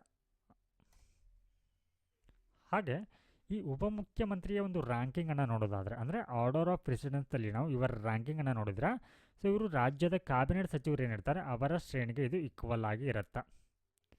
ಹಾಗೆ ಇವರು ಅಂದರೆ ಉಪಮುಖ್ಯಮಂತ್ರಿಗಳು ಕ್ಯಾಬಿನೆಟ್ ಸಚಿವರಂತೆ ತಮ್ಮ ವೇತನವನ್ನಾಗಲಿ ಹಾಗೆ ಮತ್ತು ಸವಲತ್ತನ್ನು ಪಡೀತಾರೆ. ಹಾಗೆ ಮುಖ್ಯಮಂತ್ರಿಗೆ ಮೀಸಲಾಗಿರುವಂಥ ಕಡತಗಳನ್ನ, ವೆರಿ ಇಂಪಾರ್ಟೆಂಟ್ ಪಾಯಿಂಟ್ ಇಲ್ಲಿ ನೋಡಿ, ಸಿ ಎಮ್ಗೆ ಡೆಪ್ಯೂಟಿ ಸಿ ಎಮ್ ಈಕ್ವಲ್ ಅಲ್ಲ. ಅಂದರೆ ಇಲ್ಲಿ ನೋಡಿ, ಮುಖ್ಯಮಂತ್ರಿಗೆ ಮೀಸಲಾಗಿರುವಂಥ ಕಡತಗಳನ್ನ ಇಲ್ಲಿ ಉಪಮುಖ್ಯಮಂತ್ರಿಗಳು ಯಾವುದೇ ಕಾರಣಕ್ಕೂ ನೋಡುವಂಥ ಅಧಿಕಾರ ಇರೋದಿಲ್ಲ. ಎಸ್, ಅಂದರೆ ಇಲ್ಲಿ ಈ ಉಪಮುಖ್ಯಮಂತ್ರಿ ಅನ್ನುವಂಥದ್ದು ಒಂದು ಸಾಂವಿಧಾನಿಕ ಹುದ್ದೆಯಲ್ಲ. ಸೊ ಹೀಗಾಗಿ ಇವರು ಒಬ್ಬ ಸಚಿವರು ಮಾತ್ರ ಆಗಿರ್ತಾರೆ, ಅಂದರೆ ಒಬ್ಬ ಮಿನಿಸ್ಟರ್ ಆಗಿ ಮಾತ್ರ ಇರ್ತಾರೆ. ಸೊ ಹೀಗಾಗಿ ಇವರಿಗೆ ಅಧಿಕಾರ ಇರುವವರೆಗೆ ಇವರು ಏನು ಮಾಡ್ಬೋದು, ತಮಗೆ ಹಂಚಿಕೆಯಾಗಿರುವಂಥ, ಅಂದರೆ ಅವರಿಗೆ ಯಾವ ಖಾತೆಯನ್ನು ನೀಡಲಾಗಿರುತ್ತೆ ಆ ಇಲಾಖೆಗೆ ಸಂಬಂಧಪಟ್ಟಂಥ ಕಡತಗಳನ್ನ ಮಾತ್ರ ಅವರು ನೋಡಬಹುದೇ ಹೊರತು ಮುಖ್ಯಮಂತ್ರಿಗಳಿಗೆ ಸಂಬಂಧಪಟ್ಟಂಥ ಯಾವುದೇ ಕಡತಗಳನ್ನ ನೋಡುವಂಥ ಅಧಿಕಾರ ಇರೋದಿಲ್ಲ. ಸೊ ಅಂದರೆ ಇವಾಗ ಮುಖ್ಯಮಂತ್ರಿಗಳ ಬಳಿ, ಸೊ ಇವಾಗ ಸಿ ಎಮ್ ಅವರೇ ಈ ಒಂದು ಗೃಹ ಇಲಾಖೆ ಅಂದರೆ ಹೋಮ್ ಮಿನಿಸ್ಟರ್, ಸೊ ಎಕ್ಸಾಂಪಲ್ ಇವಾಗ ಗೃಹ ಇಲಾಖೆ ಇದನ್ನು ತಮ್ಮ ಬಳಿ ಇಟ್ಕೊಂಡಿದ್ದಾರೆ ಅಂತ ಅಂದ್ಕೋಣ. ಸೊ ಇವಾಗ ಡೆಪ್ಯೂಟಿ ಸಿ ಎಮ್ ಬಳಿ ಸಾರ್ವಜನಿಕ ಕಾರ್ಯಗಳ ಇಲಾಖೆ ಅಂದರೆ PWD ಇದರ ಹೊಣೆ ಹೊಂದಿದ್ದಾರೆ ಅಂತ ಅಂದ್ಕೋಣ. ಸೊ ಇಲ್ಲಿ ನೋಡಿ, ಈ ಗೃಹ ಇಲಾಖೆಗೆ ಸಂಬಂಧಪಟ್ಟಂಥ ಯಾವುದೇ ಕಡತಗಳನ್ನಾಗಿರ್ಬೋದು, ನಿರ್ಧಾರಗಳನ್ನಾಗಿರ್ಬೋದು ಸ್ವತಃ ಸಿ ಎಮ್ ಅವರೇ ಕೈಗೊಳ್ಳಬೇಕು. ಸೊ ಇದರಲ್ಲಿ DCM ಅವರು ಹಸ್ತಕ್ಷೇಪ ಮಾಡೋ ಹಾಗಿಲ್ಲ ಅನ್ನುವಂಥದ್ದು. ಸೊ ನೆಕ್ಸ್ಟ್ ಒನ್, ಭಾರತದ ಸಂವಿಧಾನವು ರಾಜ್ಯಗಳಲ್ಲಿ ಕೇಂದ್ರ ಮಾದರಿಯಲ್ಲಿ ಸಂಸದೀಯ ಸರ್ಕಾರ ವ್ಯವಸ್ಥೆನ ಒದಗಿಸುತ್ತೆ. ಅಂದರೆ ಇವಾಗ ಕೇಂದ್ರದಲ್ಲಿ ಯಾವ ರೀತಿ ಈ ಒಂದು ಸಂಸದೀಯ ಸರ್ಕಾರಿ ವ್ಯವಸ್ಥೆ ಇದೆ, ಅಂದರೆ ಬಹುಮತವನ್ನು ಹೊಂದಿರುವಂಥ ಪಕ್ಷ ಅಧಿಕಾರದಲ್ಲಿರುತ್ತೆ. ಸೊ ಅದೇ ರೀತಿ ಒಂದು ವ್ಯವಸ್ಥೆ ರಾಜ್ಯಗಳಲ್ಲಿ ಕೂಡ ಇರುವಂಥದ್ದು. ಹಾಗೆ ಈ ಕೌನ್ಸಿಲ್ ಆಫ್ ಮಿನಿಸ್ಟರ್ ಏನಿದ್ದಾರೆ, ಅಂದರೆ ರಾಜ್ಯದ ಮಂತ್ರಿಮಂಡಲ ಏನಿರುತ್ತೆ ಇದರ ಮುಖ್ಯಸ್ಥರಾಗಿ CM ಅವರು ಇರ್ತಾರೆ. ಸೊ ಹೀಗಾಗಿ ಇವರು ರಾಜ್ಯದ ಒಂದು ನಿಜವಾದ ಕಾರ್ಯನಿರ್ವಾಹಕ ಅಧಿಕಾರ ಇವರ ಬಳಿ ಇರುತ್ತೆ. ಹಾಗೆ ಈ ರಾಜ್ಯ ಮಂತ್ರಿಮಂಡಲದ ಕಾರ್ಯಗಳು ಈ ಕೇಂದ್ರದಲ್ಲಿ ಯಾವ ರೀತಿ ಒಂದು ಮಂತ್ರಿಮಂಡಲ ಇದೆ ಅದರಂತೆ ಇವರ ಒಂದು ಕಾರ್ಯಗಳು ಕೂಡ ಇರುತ್ತೆ. ಹಾಗೆ ಇಲ್ಲಿ ನೋಡಿ, ಸರ್ಕಾರದ ಸಂಸದೀಯ ವ್ಯವಸ್ಥೆಯ ತತ್ವಗಳನ್ನ ಸಂವಿಧಾನದಲ್ಲಿ ವಿವರಿಸಲಾಗಿಲ್ಲ ಅನ್ನುವಂಥದ್ದು. ಹಾಗೆ ಸಂವಿಧಾನವು ಮಂತ್ರಿಗಳ ಶ್ರೇಣಿಯನ್ನು ಅಥವಾ ರಾಜ್ಯ ಮಂತ್ರಿಮಂಡಲದ ಗಾತ್ರವನ್ನು ನಿರ್ದಿಷ್ಟಪಡಿಸಿಲ್ಲ. ವೆರಿ ಇಂಪಾರ್ಟೆಂಟ್ ಪಾಯಿಂಟ್ ಇಲ್ಲಿ ನೋಡಿ, ಸಂವಿಧಾನವು ಇಂತಹ ಒಂದು ಪಾಯಿಂಟ್ಸನ್ನು ಕೊಟ್ಟು ಕನ್ಫ್ಯೂಸಿಂಗ್ ಮಾಡಲಿಕ್ಕೆ ಕೇಳ್ತಾರೆ. ಸೊ ಹೀಗಾಗಿ ನೆನಪಿರಲಿ, ಸಂವಿಧಾನವು ಮಂತ್ರಿಗಳ ಶ್ರೇಣಿಯನ್ನು ಅಂದರೆ ರ್ಯಾಂಕಿಂಗನ್ನು ಮತ್ತು ಅವರ ರಾಜ್ಯದ ಮಂತ್ರಿಮಂಡಲದ ಗಾತ್ರವನ್ನು ನಿರ್ದಿಷ್ಟಪಡಿಸಿಲ್ಲ. ಸಂವಿಧಾನದಲ್ಲಿ ನೇರವಾಗಿ ಹೇಳಿಲ್ಲ, ಆದರೆ ಏನು ಮಾಡಲಾಗುತ್ತೆ ಅಂದರೆ ಇಲ್ಲಿ ಈ ಒಂದು ರಾಜ್ಯ ಮಂತ್ರಿಮಂಡಲದ ಗಾತ್ರ ಅಂದರೆ ಕೌನ್ಸಿಲ್ ಆಫ್ ಮಿನಿಸ್ಟರ್ ಎಷ್ಟು ಇರಬೇಕು ಅನ್ನುವಂಥದ್ದನ್ನು ಇಲ್ಲಿ ಹೇಳಿಲ್ಲ. ಅಂದರೆ ಗರಿಷ್ಠ ಗಾತ್ರ ಎಷ್ಟಿರಬೇಕು ಹಾಗೆ ಕನಿಷ್ಠ ಗಾತ್ರ ಎಷ್ಟಿರಬೇಕು ಅನ್ನೋಂಥದ್ದನ್ನು ಇಲ್ಲಿ ಹೇಳಿಲ್ಲ. ಆದರೆ ಇದನ್ನು ಈ ರೀತಿಯ ಒಂದು ಪ್ರೊವಿಷನ್ನ ಸಂವಿಧಾನದ 91ನೇ 91st ಕಾನ್ಸ್ಟಿಟ್ಯೂಷನಲ್ ಅಮೆಂಡ್ಮೆಂಟ್ ಆ್ಯಕ್ಟ್ ಮೂಲಕ ಇದನ್ನು ಜಾರಿಗೆ ತರಲಾಗುತ್ತೆ. ಅಂದರೆ ಒಂದು ರಾಜ್ಯದಲ್ಲಿ ಗರಿಷ್ಠ maximum strength of council of minister ಎಷ್ಟಿರಬೇಕು ಅನ್ನುವಂಥದ್ದನ್ನು ಇಲ್ಲಿ ಹೇಳತ್ತಂದ್ರೆ, so maximum 15% of total number of legislative assembly, not council. ಅಂದರೆ ಇವಾಗ ಕರ್ನಾಟಕದಲ್ಲಿ 224 ವಿಧಾನಸಭಾ ಸ್ಥಾನಗಳಿವೆ. ಅಂದರೆ ಈ 224ರಲ್ಲಿ 15% ದಾಟೋ ಹಾಗಿಲ್ಲ. ಅಂದರೆ 15% ಆಫ್ 224 ಅಂತ ಹಾಗೆ ಮ್ಯಾಕ್ಸಿಮಮ್ ಇಷ್ಟಿರಬೇಕು, ಇದನ್ನು ದಾಟೋ ಹಾಗಿಲ್ಲ ಅನ್ನುವಂಥದ್ದು. ಸೊ ಇಲ್ಲಿ ನೀವು 224 ಆಫ್ 15% ಅಂತ ಬರೆದ್ರೆ, so 15 divided by 100, so this is 2.24 into 15. So this is the 33 point something ಏನೋ ಬರುತ್ತಾ. ಸೊ ಅಂದರೆ ಮ್ಯಾಕ್ಸಿಮಮ್ ಇಲ್ಲಿ ಕೌನ್ಸಿಲ್ ಆಫ್ ಮಿನಿಸ್ಟರ್ 33 ಆರ್ 34 ಅಂತ ಮೀರೋ ಹಾಗಿಲ್ಲ. ಹಾಗೆ ಇದು ಗರಿಷ್ಠ ಆಯಿತು. ಹಾಗೆ ಕನಿಷ್ಠನೂ ಕೂಡ ಹೇಳಿದ್ದಾರೆ. ಸೊ ಕನಿಷ್ಠ ಇಲ್ಲಿ ಮಂತ್ರಿಮಂಡಲದ ಗಾತ್ರ 12 ಸಚಿವರನ್ನು 12ಕ್ಕಿಂತ ಕಡಿಮೆ ಇರೋ ಹಾಗಿಲ್ಲ. ಸೊ ಇದು ರಾಜ್ಯಕ್ಕೆ ಸಂಬಂಧಪಟ್ಟಂಥ. ಅದೇ ರೀತಿಯ ಒಂದು provision 91st constitutional amendment act ಮೂಲಕ ಕೇಂದ್ರ ಮಂತ್ರಿಮಂಡಲಕ್ಕೆ ಕೂಡ ತರಲಾಗತ್ತಾ. ಸೊ ಅದೇ ರೀತಿ ಅಲ್ಲಿಯೂ ಕೂಡ 15% ಆಫ್ ಅಂದರೆ 543 ಏನಿದ್ದಾರೆ. ಸೊ ಈ 543ರಲ್ಲಿ 15% ದಾಟೋ ಹಾಗಿಲ್ಲ ಅನ್ನುವಂಥದ್ದನ್ನು. ಹಾಗೆ ಸೊ ಇಲ್ಲಿ ನೋಡಿ ವೆರಿ ಇಂಪಾರ್ಟೆಂಟ್ ಪಾಯಿಂಟ್. ಸೊ ರಾಜ್ಯದ ಒಂದು ಮಂತ್ರಿಮಂಡಲದ ಕನಿಷ್ಠ ಗಾತ್ರ ಇಲ್ಲಿ 12ಕ್ಕಿಂತ ಕಡಿಮೆ ಇರಬಾರ್ದು ಅಂತ ಹೇಳುತ್ತಾ. ಆದರೆ ಇದನ್ನು ಇದೇ ರೀತಿಯ ಒಂದು ಪ್ರೊವಿಷನ್ ಇಲ್ಲಿ ಕೇಂದ್ರದಲ್ಲಿ ಹೇಳಿಲ್ಲ. ಕೇಂದ್ರದಲ್ಲಿ ಅದನ್ನು ಈ ಒಂದು ತಿದ್ದುಪಡಿಯಲ್ಲಿ ಹೇಳಲಾಗಿಲ್ಲ ಅನ್ನುವಂಥದ್ದು ವೆರಿ ಇಂಪಾರ್ಟೆಂಟ್ ಪಾಯಿಂಟ್. ಅದು ರಾಜ್ಯಕ್ಕೆ ಮಾತ್ರ ಅನ್ವಯ ಆಗುತ್ತೆ, ಕನಿಷ್ಠ ಮತ್ತು ಗರಿಷ್ಠ ಅನ್ನುವಂಥದ್ದು. ಸೊ ನೆಕ್ಸ್ಟ್ ಒನ್ ಆರ್ಟಿಕಲ್ 164 ಅನ್ನುವಂಥದ್ದು ಯಾವುದರ ಕುರಿತಾಗಿದೆ ಅಂತಂದರೆ ಮಂತ್ರಿಗಳ ನೇಮಕಾತಿ, ಅಧಿಕಾರಾವಧಿ, ಜವಾಬ್ದಾರಿ, ಅವರ ಅರ್ಹತೆಗಳು, ಪ್ರಮಾಣ ವಚನ, ಅವರ ಸಂಬಳ ಹಾಗೆ ಅವರ ಭತ್ಯೆಗಳ ಕುರಿತು ಇದು ಹೇಳುತ್ತೆ. ಹಾಗೆ ಇಲ್ಲಿ ಪ್ರಮುಖವಾಗಿರುವಂಥ ವಿಧಿಗಳು ಬರುತ್ತೆ ಆರ್ಟಿಕಲ್ 163 ಅನ್ನುವಂಥದ್ದು. ಸೊ ಇಲ್ಲಿ ಕೌನ್ಸಿಲ್ ಆಫ್ ಮಿನಿಸ್ಟರ್ ಏನಿರ್ತಾರೆ ಅಂದರೆ ಮಂತ್ರಿಮಂಡಲ ಏನಿರುತ್ತೆ, ಇವರು ರಾಜ್ಯಪಾಲರಿಗೆ ನೆರವು ಮತ್ತು ಅಂದರೆ ತಮ್ಮ ಅಧಿಕಾರದಲ್ಲಿ ಅವರಿಗೆ ನೆರವು ಮತ್ತು ಸಲಹೆಯನ್ನು ನೀಡ್ತಾರೆ. ಹಾಗೆ ಆರ್ಟಿಕಲ್ 164 ಅನ್ನುವಂಥದ್ದು ಮಂತ್ರಿಗಳಿಗೆ ಸಂಬಂಧಿಸಿದ ಈ ಥರ ನಿಬಂಧನೆಗಳನ್ನು ಒಳಗೊಂಡಿದೆ, ಅಂದರೆ ಕೌನ್ಸಿಲ್ ಆಫ್ ಮಿನಿಸ್ಟರ್ಗೆ ಸಂಬಂಧಪಟ್ಟಂತೆ. ಹಾಗೆ 166 ಅನ್ನುವಂಥದ್ದು ರಾಜ್ಯ ಸರ್ಕಾರದ ವ್ಯವಹಾರಗಳ ನಡವಳಿಕೆಗೆ ಕುರಿತಿದೆ. ಹಾಗೆ ಆರ್ಟಿಕಲ್ 167 ಅನ್ನುವಂಥದ್ದು ಮುಖ್ಯಮಂತ್ರಿಯ ಕರ್ತವ್ಯಗಳ ಬಗ್ಗೆ ಇದೆ. ಸೊ ಇಲ್ಲಿ ನೋಡಿ 91st ಒಂದು ಸಾಂವಿಧಾನಿಕ ತಿದ್ದುಪಡಿ ಕಾಯ್ದೆ 2004 ಇದೇನು ಹೇಳುತ್ತೆ, ಮಂತ್ರಿಮಂಡಲದ ಗಾತ್ರ ಅಂದರೆ ವಿಧಾನಸಭಾ ಸದಸ್ಯರ ಒಟ್ಟು ಸಂಖ್ಯೆ 15% ಮೀರುವಂತಿಲ್ಲ ಅನ್ನೋದನ್ನು ಹೇಳುತ್ತೆ. ಸೊ ಇದರ ಕುರಿತು ನಾವು ಈಗಾಗಲೇ ವಿವರವಾಗಿ ಡಿಸ್ಕಷನ್ ಮಾಡಿದ್ದೀವಿ ಈ ಹಿಂದಿನ ಒಂದು ಕ್ಲಾಸ್ಗಳಲ್ಲಿ. ಅಂದರೆ ರಾಜ್ಯ ಒಂದು ವಿಧಾನಸಭೆ ಮತ್ತು ಲೋಕಸಭೆಯ ಮಂತ್ರಿಮಂಡಲದ ಗಾತ್ರ ಎಷ್ಟಿರಬೇಕು ಅನ್ನೋದನ್ನು ಕೂಡ ಸೊ ಆ ಒಂದು ಕ್ಲಾಸಲ್ಲಿ ಇದರ ವಿವರಣೆಯನ್ನು ನೀವು ನೋಡ್ಬೋದು. ಹಾಗೆ ಇಲ್ಲಿ ರಾಜ್ಯ ಮಂತ್ರಿಮಂಡಲ ಏನಿರುತ್ತೆ ಇವರನ್ನು ಯಾರು ನೇಮಕ ಮಾಡ್ತಾರೆ. ಸೊ ನಿಮಗೆ ಗೊತ್ತಿದೆ ಈಗಾಗಲೇ ನಾವು CM ಅವರನ್ನು ರಾಜ್ಯಪಾಲರು ನೇಮಕ ಮಾಡ್ತಾರೆ ಅನ್ನೋದು ರಾಜ್ಯಪಾಲರು. ಆದರೆ ಈ CM ಅವರ ನೇತೃತ್ವದ ಈ ಕೌನ್ಸಿಲ್ ಆಫ್ ಮಿನಿಸ್ಟರ್ನ ಯಾರು ನೇಮಕ ಮಾಡ್ತಾರೆ ಅನ್ನುವಂಥದ್ದನ್ನು ನಾವು ಇವಾಗ ಚರ್ಚೆನ ಮಾಡಲಿದ್ದವ. ಸೊ ಅಗೇನ್ ಈ ರಾಜ್ಯ ಮಂತ್ರಿಮಂಡಲವನ್ನು ಕೂಡ ಇಲ್ಲೇನು ಮಾಡ್ತಾರೆ, ರಾಜ್ಯಪಾಲರು ಮುಖ್ಯಮಂತ್ರಿನೇ ನೇಮಿಸ್ತಾರೆ ಅನ್ನುವಂಥದ್ದು ಗೊತ್ತಿದ್ದ. ಹಾಗೆ ಇತರ ಮಂತ್ರಿಗಳು ಏನಿರ್ತಾರೆ ಇವರನ್ನು ಕೂಡ ಇಲ್ಲಿ ರಾಜ್ಯಪಾಲರಿಂದ ನೇಮಕ ಮಾಡಲಾಗತ್ತೆ. ಸೊ ಈ ರೀತಿ ನೋಡಿ, ಈ ರೀತಿ ನೇಮಕವನ್ನು ಮಾಡುವಂಥ ಸಂದರ್ಭದಲ್ಲಿ ಅವರು ಮುಖ್ಯಮಂತ್ರಿಯ ಸಲಹೆ ಮೇರೆಗೆ ಮಾತ್ರ ಏನು ಮಾಡ್ತಾರೆ, ಈ ಒಂದು ಮಂತ್ರಿಗಳನ್ನ ನೇಮಕ ಮಾಡ್ತಾರೆ. ಸೊ ವೆರಿ ಇಂಪಾರ್ಟೆಂಟ್ ನೋಟ್ ನೋಡಿ, ಇಲ್ಲಿ ಮುಖ್ಯಮಂತ್ರಿ ಶಿಫಾರಸು ಮಾಡಿದ ವ್ಯಕ್ತಿಗಳನ್ನು ಮಾತ್ರ ಓನ್ಲಿ. ಸೊ ಇಂಥ ಒಂದು ಸ್ಟೇಟ್ಮೆಂಟನ್ನು ಕೂಡ ಕನ್ಫ್ಯೂಷನ್ ಮಾಡಲಿಕ್ಕೆ ಕೇಳ್ತಾರೆ. ಇಲ್ಲಿ ನೋಡಿ ಮುಖ್ಯಮಂತ್ರಿಗಳು ಹೇಳಿದರೆ ಮಾತ್ರ ಅಂಥ ವ್ಯಕ್ತಿಗಳನ್ನ ಇಲ್ಲಿ ರಾಜ್ಯಪಾಲರು ಸಚಿವರನ್ನಾಗಿ ಮಾಡಬಹುದು, ಅಂದರೆ ಮಿನಿಸ್ಟರನ್ನಾಗಿ ಮಾಡಬಹುದು, ತಮಗೆ ಬೇಕಾದ ವ್ಯಕ್ತಿಯನ್ನಲ್ಲ ಅನ್ನುವಂಥದ್ದು. ಸೊ ಇವಾಗ ಗೃಹ ಇಲಾಖೆ, ಸೊ ಗೃಹ ಇಲಾಖೆನ ಸೊ ಇವಾಗ ಕರ್ನಾಟಕದಲ್ಲಿ G. ಪರಮೇಶ್ವರ್ ಅವರು ಇದ್ದಾರೆ. ಸೊ ಅವರಿಗೆ ಕೊಡಬೇಕು ಅಂತ ಅನ್ನುವಂಥದ್ದನ್ನ ಇಲ್ಲಿ ಯಾರು ನಿರ್ಧಾರ ಮಾಡಬೇಕಾಗತ್ತಾ, ಮುಖ್ಯಮಂತ್ರಿಗಳು ರಾಜ್ಯಪಾಲರಿಗೆ ಶಿಫಾರಸು ಮಾಡಿರ್ತಾರೆ. ಸೊ ಹೀಗಾಗಿ ಅವರನ್ನು ಹೋಮ್ ಮಿನಿಸ್ಟರ್ ಆಗಿ ಆಯ್ಕೆ ಮಾಡ್ತಾರೆ. ಅದರ ಹೊರತು ಇಲ್ಲಿ ರಾಜ್ಯಪಾಲರೇ ಇಂಥವರನ್ನೇ ಆಯ್ಕೆ ಮಾಡುವಂಥ ಬರೋದಿಲ್ಲ. ಹಾಗೆ ಇಲ್ಲಿ ಸೊ ನೆಕ್ಸ್ಟ್ ವೆರಿ ಇಂಪಾರ್ಟೆಂಟ್ ಆದಿವಾಸಿ ಕಲ್ಯಾಣ ಮಂತ್ರಿ ಅನ್ನುವಂಥದ್ದು. ಸೊ ನೋಡಿ ಇಲ್ಲಿ ಕೆಲವೊಂದು ರಾಜ್ಯಗಳಿಗೆ ಕಡ್ಡಾಯವಾಗಿ ಈ ಖಾತೆ ಇರಬೇಕು. ಯಾವುದು?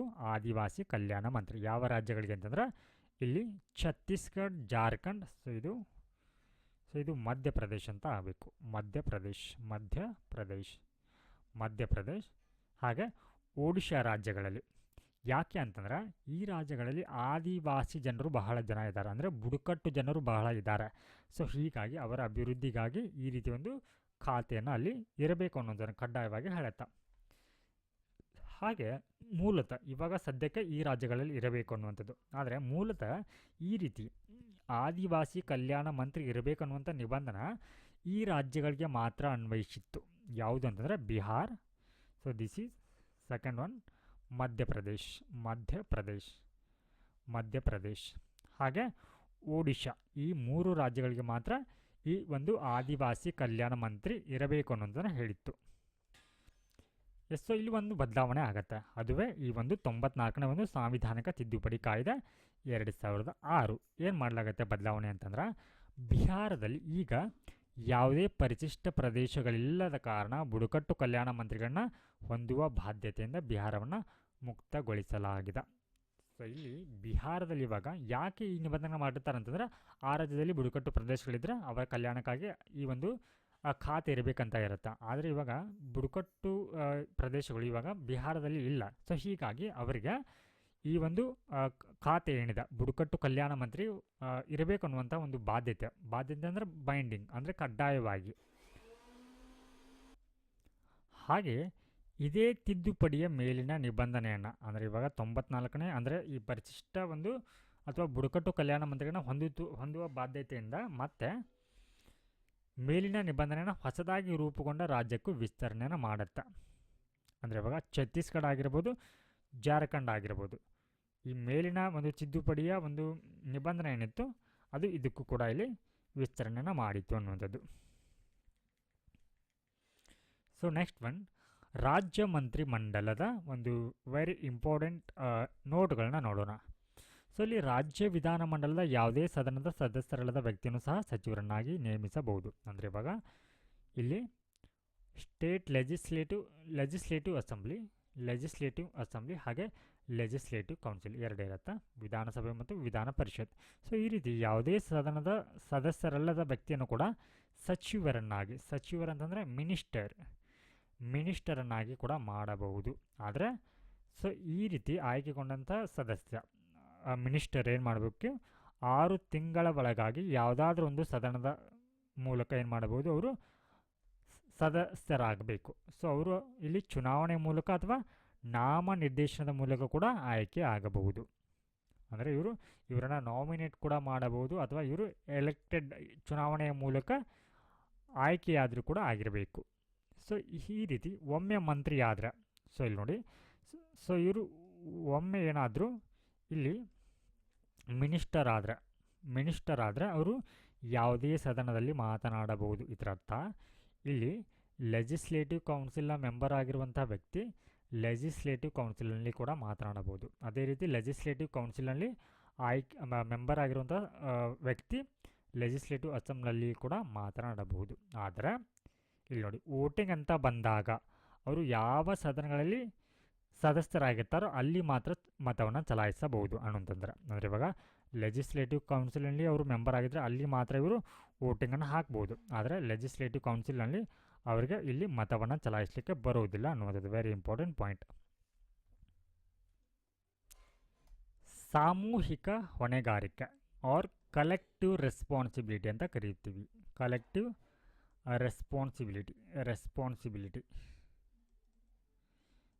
ಎಸ್. ಸೊ ಇಲ್ಲಿ ಕೌನ್ಸಿಲ್ ಆಫ್ ಮಿನಿಸ್ಟರ್ ಅಥವಾ ರಾಜ್ಯದ ಒಂದು ಮಂತ್ರಿಮಂಡಲ ಅನ್ನುವಂಥದ್ದು ರಾಜ್ಯ ವಿಧಾನಸಭೆಗೆ ಇಲ್ಲಿ ಹೊಣೆಗಾರರಾಗಿರ್ತಾರೆ ಸಾಮೂಹಿಕವಾಗಿ, ವೆರಿ ಇಂಪಾರ್ಟೆಂಟ್. ಸೊ ಕೇಂದ್ರದಲ್ಲಿ ಅಲ್ಲಿನ ಮಂತ್ರಿಮಂಡಲ ಅನ್ನುವಂಥದ್ದು ಲೋಕಸಭೆಗೆ ಸಾಮೂಹಿಕವಾಗಿ ಹೊಣೆಗಾರರಾಗಿರುತ್ತೆ. ಸೊ ವೆರಿ ಇಂಪಾರ್ಟೆಂಟ್, ಇಲ್ಲಿ ನೋಡಿ ಕನ್ಫ್ಯೂಸ್ ಆಗಲಿಕ್ಕೆ ಹೋಗಬೇಡಿ. ಸೊ ಇಲ್ಲಿ ರಾಜ್ಯ ವಿಧಾನಸಭೆ ಅಂತ ಬಳಸಿದ್ದಾರೆ ಹೊರತು ಅವರು ರಾಜ್ಯ ಶಾಸಕಾಂಗ ಅಂತ ಬಳಸಿಲ್ಲ, ರಾಜ್ಯ ಶಾಸಕಾಂಗ. ಸೊ ಇಲ್ಲಿ ರಾಜ್ಯ ಶಾಸಕಾಂಗ ಅಂತಂದರೆ ಏನರ್ಥ, ಸೊ ಇಲ್ಲಿ ವಿಧಾನಸಭೆ ಇರುತ್ತೆ ಹಾಗೆ ವಿಧಾನ ಪರಿಷತ್ ಇರುತ್ತೆ. ಸೊ ಇಲ್ಲಿ ಅವರು ಹೇಳಿರುವಂಥದ್ದು ರಾಜ್ಯ ವಿಧಾನಸಭೆ ಮಾತ್ರ. ಸೊ ಅದೇ ರೀತಿ ಕೇಂದ್ರದಲ್ಲಿ ನಿಮಗೆ ಕೇಳಿದ್ರೆ ಸಂಸತ್ತು ಅಂತ ಕೂಡ ಬಳಸಿರ್ತಾರೆ. ಸೊ ಅಲ್ಲಿ ಕನ್ಫ್ಯೂಸ್ ಆಗಲಿಕ್ಕೆ ಹೋಗಬೇಡಿ. ಸಂಸತ್ತು ಅಂತಂದ್ರೆ ಅಲ್ಲಿ ರಾಜ್ಯಸಭೆ ಬರುತ್ತೆ ಹಾಗೆ ಲೋಕಸಭೆ ಬರುತ್ತೆ. ಆದರೆ ಕೇಂದ್ರದ ಒಂದು ಮಂತ್ರಿಮಂಡಲ ಅನ್ನುವಂಥದ್ದು ಲೋಕಸಭೆಗೆ ಮಾತ್ರ ಹೊಣೆಗಾರರಾಗಿರುತ್ತೆ. ಅದೇ ರೀತಿ ರಾಜ್ಯದಲ್ಲಿ ರಾಜ್ಯ ವಿಧಾನಸಭೆಗೆ ಈ ಒಂದು ಮಂತ್ರಿಮಂಡಲ ಅನ್ನುವಂಥದ್ದು ಸಾಮೂಹಿಕವಾಗಿ ಹೊಣೆಗಾರರಾಗಿರ್ತಾರೆ. ಅಂದರೆ ಇಲ್ಲಿ ಇವರು swim together and sink together, ಅಂದ್ರೆ ಇವರು ಒಟ್ಟಿಗೆ ಮುಳುಗ್ತಾರೆ ಹಾಗೆ ಒಟ್ಟಿಗೆ ತೇಲ್ತಾರೆ ಅಂತ. ಅಂದರೆ ಒಬ್ಬರು ಮುಳುಗಿದ್ರೆ ಎಲ್ಲರೂ ಕೂಡ ಮುಳುಗಬೇಕು, ಒಬ್ಬರು ತೇಲ್ತಾ ಇದ್ದರೆ ಎಲ್ಲರೂ ಕೂಡ ತೇಲ್ಬೇಕು ಅನ್ನುವಂಥದ್ದು. ಹಾಗೆ ವಿಧಾನಸಭೆಯು ಕೌನ್ಸಿಲ್ ಆಫ್ ಮಿನಿಸ್ಟರ್ ವಿರುದ್ಧ ಅವಿಶ್ವಾಸವನ್ನು ನಿರ್ಣಯವನ್ನು ಅಂಗೀಕರಿಸಿದರೆ ಏನಾಗುತ್ತೆ, ಸೊ ಅವಾಗ ಇಲ್ಲಿ ನೋಡಿ ವಿಧಾನಸಭೆ ಕೌನ್ಸಿಲ್ ಆಫ್ ಮಿನಿಸ್ಟರ್ ಏನಿರ್ತಾರೆ ಇವರ ವಿರುದ್ಧ ಅವಿಶ್ವಾಸ ನಿರ್ಣಯ ನಾನ್ ಕಾನ್ಫಿಡೆನ್ಸ್ ಮೋಷನ್ ಕಾನ್ಫಿಡೆನ್ಸ್ ಮೋಷನ್ನ ಅಂಗೀಕರಿಸಿದ್ರ ಅಥವಾ ಪಾಸ್ ಮಾಡಿದ್ರ, ಸೊ ಆವಾಗ ವಿಧಾನ ಪರಿಷತ್ತಿನ ಮಂತ್ರಿಗಳು ಸೇರಿದಂತೆ ಎಲ್ಲ ಮಂತ್ರಿಗಳು ರಾಜೀನಾಮೆಯನ್ನು ನೀಡಬೇಕು. ಸೊ ಅಂಗೀಕರಿಸಿದಂಥ ಮಾತ್ರಕ್ಕಲ್ಲ, ಅದು ಅಂಗೀಕಾರಗೊಂಡ್ರ ಸೊ ಆವಾಗ ಎಲ್ಲರೂ ಕೂಡ ರಾಜೀನಾಮೆಯನ್ನು ನೀಡಬೇಕು. ಅಂದರೆ ಇವರೆಲ್ಲರೂ ಕೂಡ ಏನು ಮಾಡ್ತಾರೆ, ಅವಾಗ ಮುಳುಗ್ತಾರೆ ಅಂತ ಹಾಗೆ ಶಾಸಕಾಂಗ ಸಭೆಯ ವಿಶ್ವಾಸ ಕಳೆದುಕೊಂಡಿರುವಂಥ ಕೌನ್ಸಿಲ್ ಆಫ್ ಮಿನಿಸ್ಟರ್ಗಳಿಗೆ ರಾಜ್ಯಪಾಲರು ಇಲ್ಲಿ ಬದ್ಧರಾಗಿರಬೇಕೆಂದೇನಿಲ್ಲ. ಹಾಗೆ ಮಂತ್ರಿಗಳು ರಾಜ್ಯಪಾಲರಿಗೆ ನೀಡುವಂಥ ಸಲಹೆಯ ಸ್ವರೂಪವನ್ನು ವಿಚಾರಣೆ ಮಾಡುವುದರಿಂದ ನ್ಯಾಯಾಲಯಗಳಿಗೆ ನಿಷೇಧವಿದೆ. ಅಂದರೆ ಇವಾಗ ರಾಜ್ಯಪಾಲರು ಏನು ಮಾಡ್ತಾರೆ, ಗವರ್ನರ್ ಅವರು ಈ ಒಂದು ಈ ಕೌನ್ಸಿಲ್ ಆಫ್ ಮಿನಿಸ್ಟರ್ ಅಂದರೆ ಚೀಫ್ ಮಿನಿಸ್ಟರ್ ನೇತೃತ್ವದ ಅಂದರೆ ಮುಖ್ಯಮಂತ್ರಿ ನೇತೃತ್ವದ ಒಂದು ಕೌನ್ಸಿಲ್ ಆಫ್ ಮಿನಿಸ್ಟರ್ ಸಲಹೆ ಮೇರೆಗೆ ತಮ್ಮ ಅಧಿಕಾರಗಳನ್ನ ಅಥವಾ ಕಾರ್ಯಗಳನ್ನ ನಿರ್ವಹಣೆ ಮಾಡ್ತಾರೆ ಅನ್ನುವಂಥದ್ದು. ಸೊ ಈ ರೀತಿ ಸಲಹೆಗಳನ್ನ ಏನು ಕೊಡ್ತಾರೆ, ಈ ಸಲಹೆಗಳು ಯಾವ ಸ್ವರೂಪದ್ದು, ಯಾವ ರೀತಿ ಸಲಹೆಗಳನ್ನ ನೀಡ್ತಾ ಇದ್ದೀರಿ ಅನ್ನುವಂಥದ್ದನ್ನು ಇಲ್ಲಿ ಸ್ವತಃ ನ್ಯಾಯಾಲಯಗಳಿಗೆ ಅದನ್ನು ವಿಚಾರಣೆ ಮಾಡಲಿಕ್ಕೆ ಬರೋದಿಲ್ಲ ನ್ಯಾಯಾಲಯಗಳಿಗೆ. ಸೊ ಇದು ನಿಷಿದ್ಧವಾಗಿರುವಂಥದ್ದು. ಸೊ ಇಲ್ಲಿ ಒಟ್ಟಾರೆಯಾಗಿ ಇದರರ್ಥ swim together and Singh together ಅಂತಂದರೆ ಇಲ್ಲಿ ಎಲ್ಲ ಸಚಿವರು ಕೂಡ ಇಲ್ಲಿ ಒಟ್ಟಾಗಿ ಹೊಣೆಗಾರರಾಗಿರ್ತಾರೆ. ಅಂದರೆ ಒಬ್ಬನ ತಪ್ಪು ಏನಾಗುತ್ತೆ, ಎಲ್ಲರ ಒಂದು ಹೊಣೆಯಾಗಿರುವಂಥದ್ದು. ಅಂದರೆ ಇವಾಗ ಯಾವುದೇ ಒಬ್ಬ ಸಚಿವ ಭ್ರಷ್ಟಾಚಾರದಲ್ಲಿ ಸಿಕ್ಕಿಬಿದ್ರ, ಸೊ ಅವಾಗ ವಿರೋಧ ಪಕ್ಷ ಏನು ಮಾಡ್ಬೋದು, ಸಂಪೂರ್ಣವಾಗಿ ನೋಡಿ, ಯಾವುದೇ ಒಬ್ಬ ಸಚಿವ ಭ್ರಷ್ಟಾಚಾರದಲ್ಲಿ ಸಿಕ್ಕಿಬಿದ್ರ, ಸೊ ಅವಾಗ ಇಲ್ಲಿ ವಿರೋಧ ಪಕ್ಷ ಏನು ಮಾಡ್ಬೋದು, ಸಂಪೂರ್ಣ ಸರ್ಕಾರದ ವಿರುದ್ಧವೇ ಇಲ್ಲಿ ಅವಿಶ್ವಾಸ ನಿರ್ಣಯವನ್ನು ಮಾಡುತ್ತೆ. ಸೊ ಹೀಗಾಗಿ ಇಲ್ಲಿ ಅವಿಶ್ವಾಸ ನಿರ್ಣಯ ಪಾಸ್ ಆದರೆ ಏನಾಗುತ್ತೆ, ಆವಾಗ ಎಲ್ಲ ಸಚಿವರು ಕೂಡ ರಾಜೀನಾಮೆಯನ್ನು ನೀಡಬೇಕಾಗತ್ತೆ ಅನ್ನುವಂಥದ್ದು. ಸೊ ನೆಕ್ಸ್ಟ್ ಒನ್, ವೈಯಕ್ತಿಕ ಒಂದು ಹೊಣೆಗಾರಿಕೆ, ಇಂಡಿವಿಜುವಲ್ ರೆಸ್ಪಾನ್ಸಿಬಿಲಿಟಿ. ಸೊ ಇಲ್ಲಿ ಅಂಡರ್ ಆರ್ಟಿಕಲ್ 164 ಸೊ ಇಲ್ಲಿ ವೈಯಕ್ತಿಕವಾಗಿ ಜವಾಬ್ದಾರಿ ಎಂಬ ತತ್ವವನ್ನು ಸಹ ಒಳಗೊಂಡಿದೆ. ಸೊ ಇಲ್ಲಿ ರಾಜ್ಯಪಾಲರ ಇಚ್ಛೆಯ ಪರ್ಯಂತ ಮುಖ್ಯಮಂತ್ರಿಗಳು ಅಧಿಕಾರದಲ್ಲಿ ಇರ್ತಾರೆ. ಸೊ ಇಲ್ಲಿ ನೋಡಿ, ಇವರು ರಾಜ್ಯಪಾಲರ ಇಚ್ಛೆಯ ಪರ್ಯಂತ ಅಂದರೆ ಇವರು ಎಲ್ಲಿಯವರೆಗೆ ಸದನದಲ್ಲಿ ಬಹುಮತವನ್ನು ಹೊಂದಿರ್ತಾರೆ ಅಲ್ಲಿಯವರೆಗೆ ಇವರು ಅಧಿಕಾರದಲ್ಲಿ ಇರ್ತಾರೆ ಅನ್ನುವಂಥದ್ದು. ಹಾಗೆ ಇಲ್ಲಿ ಮುಖ್ಯಮಂತ್ರಿಯ ಸಲಹೆ ಮೇರೆಗೆ ಮಾತ್ರ, ಇಲ್ಲಿ ನೋಡಿ, ಮುಖ್ಯಮಂತ್ರಿಯ ಸಲಹೆ ಮೇರೆಗೆ ಮಾತ್ರ ಏನು ಮಾಡ್ಬೋದು, ರಾಜ್ಯಪಾಲರು ಮಂತ್ರಿಗಳನ್ನ ತೆಗೆದು ಹಾಕಬಹುದು ಅನ್ನುವಂಥದ್ದು. ಅಂದರೆ ಇವಾಗ ಉದಾಹರಣೆಗೆ ಯಾವುದೇ ಒಬ್ಬ ಸಚಿವನ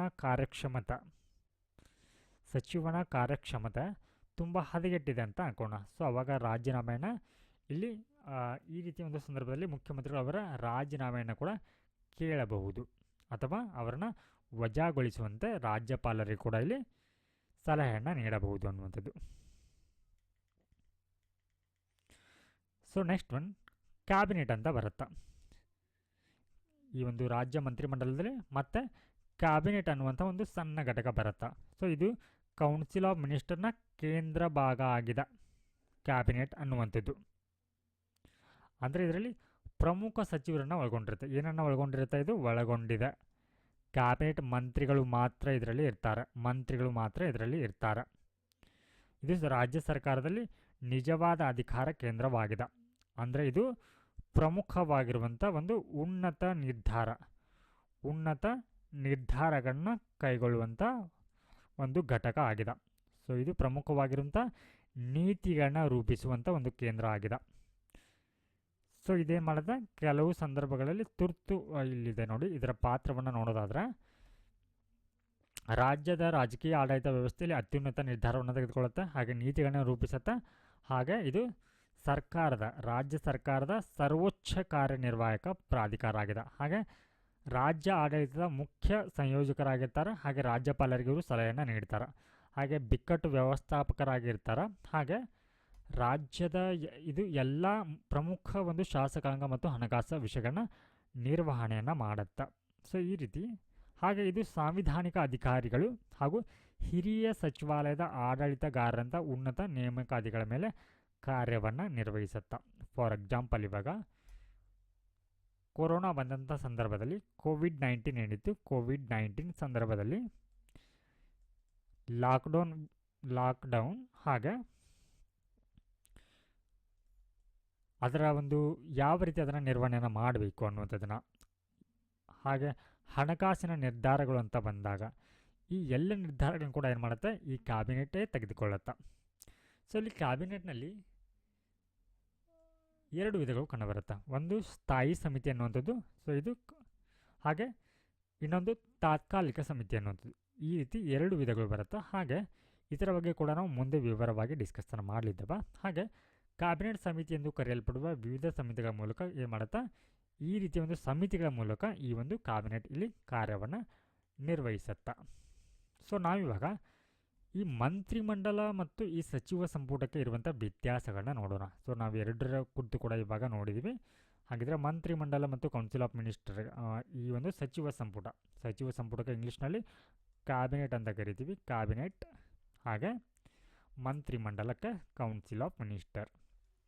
ಇದಕ್ಕೆ ಇರುವಂಥ ವ್ಯತ್ಯಾಸವನ್ನು ನೋಡೋಣ.